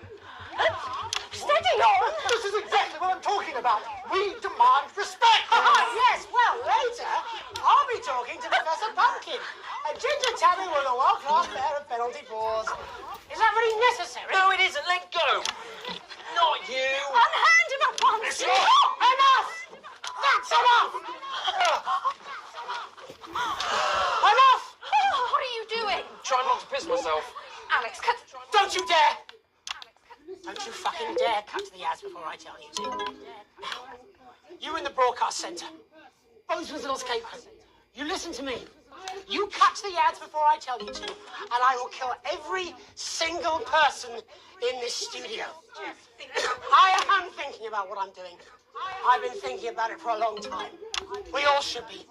Christ, it's so fucking hot in here. Do you remember when we used to do the real news? Before it was all lottery winners and bloody cat football? We are on the brink of a siege, the likes of which the world hasn't seen in hundreds of years. The enemy is at the gates, and I'm stuck here talking to these three fucking idiots. I think my hiccups have stopped. You three, get the fuck out of my studio. Go on, now, go, before I change my mind. Jenny, lock the doors. Lock the doors. Yes, Jeremy. Now. Good. Yes. Now. Good. Right then. You in the broadcast centre. Alex, you listen to me. You pay attention. Now, I'm sure you've already loaded up It's exactly right. what you're going to It's pay in right. the commercial, but today's going to be a little bit Okay, different. okay. Look to your right. Yes, really. Look to your right. There is a VHS tape, and I want you to load it into one of your machines. Before you play it. You've got about 15 seconds, so I wouldn't waste any time. Now, all cameras, all of you, on me. When we come back, we're going to do the fucking news. And because every single thing that comes out of this studio is either one-sided or banal, we're going to show the other side for it. For a bit of fucking balance. Like the good old days. Alex, play the fucking tape. I don't want to hurt any of you. If I see anything I don't like, I will not hesitate to start by killing this man. Now, reset the system for the third segment. Man out there, I've got something even better to occupy your evenings. I'm talking, of course, about the sexy new RS-85 Wow Box. Remington's Fist. I'm bored, Brad. Me too, Chad. I wish I could go down to the arcade and shoot a few rounds of Space Refugees. Me too, Chad. But we spent all our cash there last night. I won't have any more until the weekend. Well, let's go take hard drugs, mug an elderly, or spin a bum then, Brad. There's no other options. Only video games weren't so expensive. There has to be a better way. Don't worry, young layabouts. The RS-85 Wow Box costs no more than your allowance. And if you pre-order one now, we'll even throw in the groundbreaking new release that's sure to be Game of the Year. I sat down with the cutest dogs in the world and told them how to make a hit game. And here it is, AT, the Alien Traveler. We expect demand for this baby to drive our sales into the stratosphere, so we've already made hundreds of thousands of copies of them at our desert facility in Leadwater. I'm Sophia River. You had a chance to make a real fucking difference! Jeremy, calm down. You fucking calm down. How long? 8 seconds. You. What's your name? Andy. Of course it fucking is. Jeremy, put the gun down, please. How long? We're going live now. Welcome back to what's left of the National Nightly News. Our main story tonight. There is a fucking massive military blockade being set up around this country. We are surrounded and outgunned, as incidentally am I. Now, I have asked for all the security doors to be locked, the studio doors to be locked, but security is on its way. So, I doubt we'll have much time. But while there is, let's try and do the fucking news. Our first guest tonight is Jenny. She works here in production, and earlier today she told me she put forward several news stories. Older viewers will remember those, but they've all been rejected. So tell us, Jenny, what's somehow less important than Barnum and Bailey's Amazing Shit Circus and Commander Pumpernuts, the fucking cat footballer? It's Professor Pumpkin. Really, Jenny? There isn't much time. Come on, just one real news story. I don't know. I can't think. I'm trying. Christ! You haven't even taken into public ownership yet. I mean, might as well be run from Julia fucking Salisbury's no doubt immaculate kill room. Leave her alone. And this gallant knight in slightly shattered armour is Andy. He's a CCO. What's that stand for, Andy? Community Cohesion Officer. And what does that mean, Andy? Well, we aim to strive... No, you utter prick. I mean, what does that mean? What is a CCO? What are you? Community... Policeman! You're a policeman, a fucking policeman! Yeah, that's what we used to be called. Used to be? It was less than 2 months ago. What the hell is wrong with you all? Exciting, eh? Yet? Nothing springing to mind. All right, then. Looks like you're in the hot seat. Pretty shitty you're not being a hostage, eh? Never mind. How many people have you arrested who are carrying or having their ID cards? Well, firstly, we don't arrest anymore. We invite to Exciting, eh? They're not ID cards. Don't be a band all your life, Andy. You know what I mean? Answer the question. Well, it shouldn't have to be a big deal to prove who you are. Only the guilty have something to fear. Well, yes, actually. How desperately naive. Look, I'm just a police officer. Well, firstly, we don't arrest anymore. We invite for consultation. And they're not ID cards. Don't be a band all your life, Andy. You know what I mean? Answer the question. Well, it shouldn't have to be a big deal to prove who you are. Only the guilty have something to fear. Well, yes, actually. How desperately naive. Look, I'm just a police officer. The fucking CCO. Just following orders? Oh, come on, mate. That's not fair. It was rhetorical. Jenny, ready to spill the beans yet? Jeremy, please stop. I'm scared. Alex didn't even play your tape. This is pointless. It's over. Jeremy. I haven't heard it, but I know what it's trying to say, and I wanted you at home to hear it. So listen to the I was going to quit tonight. I had notes. See? There's a recording. A VHS tape. A message from Disrupt. I haven't heard it, but I know what it's trying to say, and I wanted you at home to hear it. So listen to the other side and make up your own minds. But Alex Winston, who works in production, decided it was not for your eyes and ears. It was not for broadcast. Maybe Alex will play it after the next break. Doesn't matter. Tomorrow morning it will arrive in every major news broadcaster worldwide. But I wanted you to hear it first. To listen to what Disrupt had to say about this unreported country. Because Disrupt and I...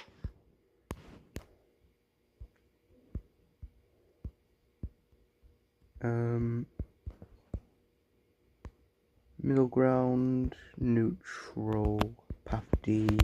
Okay, yeah, I remember now. You might not agree with all of it, but you should... Agree with all of it, but you should...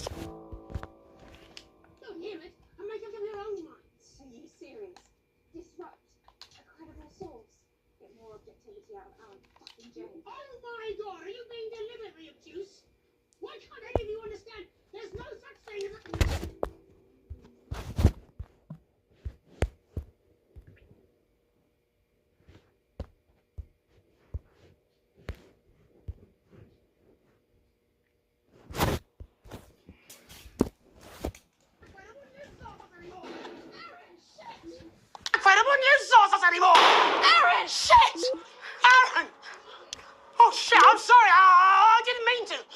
bleeding. It's in his shoulder. First aid! Whoa! We need first aid! He doesn't need first aid. He needs a... Jeremy, he's bleeding. He could die. Yes, but if you open the door to how did you think this was going to end? Fucking ambulance! Paramedics. There'll be paramedics for the security. Unlock those doors. No! Don't do that! Jeremy, he's bleeding. He could die. Yes, but if you open the door, it's a How did you think this was going to end? Why are you even here today? It's supposed to be your day off! My date cancelled. I thought it'd be more... Oh, for piss sake.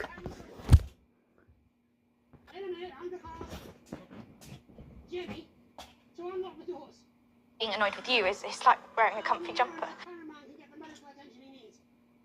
I can imagine I'll get arrested for this. Wasn't the graceful. I had a speech. Shining cameras on me. In a minute, I'm going to ask Jenny to unlock the doors. Now, only Aaron, our cameraman, can get the medical attention he needs. I should imagine I'll get arrested for this. It wasn't the graceful. I had a speech. I'm just meant to be resigning with a flourish of honour. A last hurrah. I was going to wish you all one last peaceful night.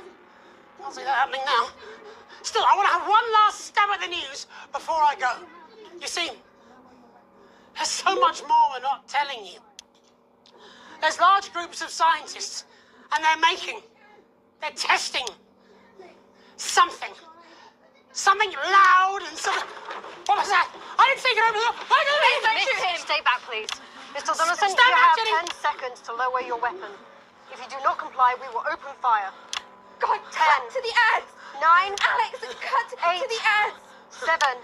Jeremy, 6. for God's 5. sake, put the gun down! 4. 3. 2. I think we both know we're very well in prison. Jeremy, no!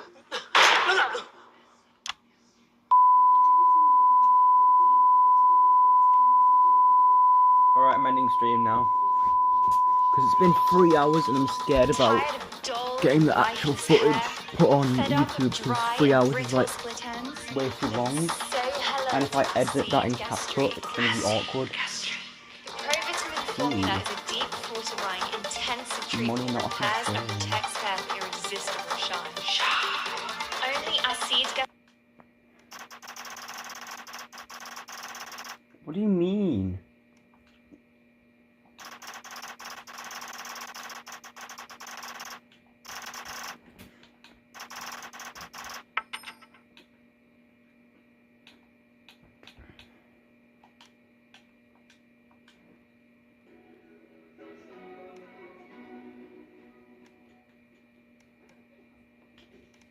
Oh wait. Oh fuck, whatever, it doesn't matter. You know, actually. Nah, I'll do it later. Alright, bye guys.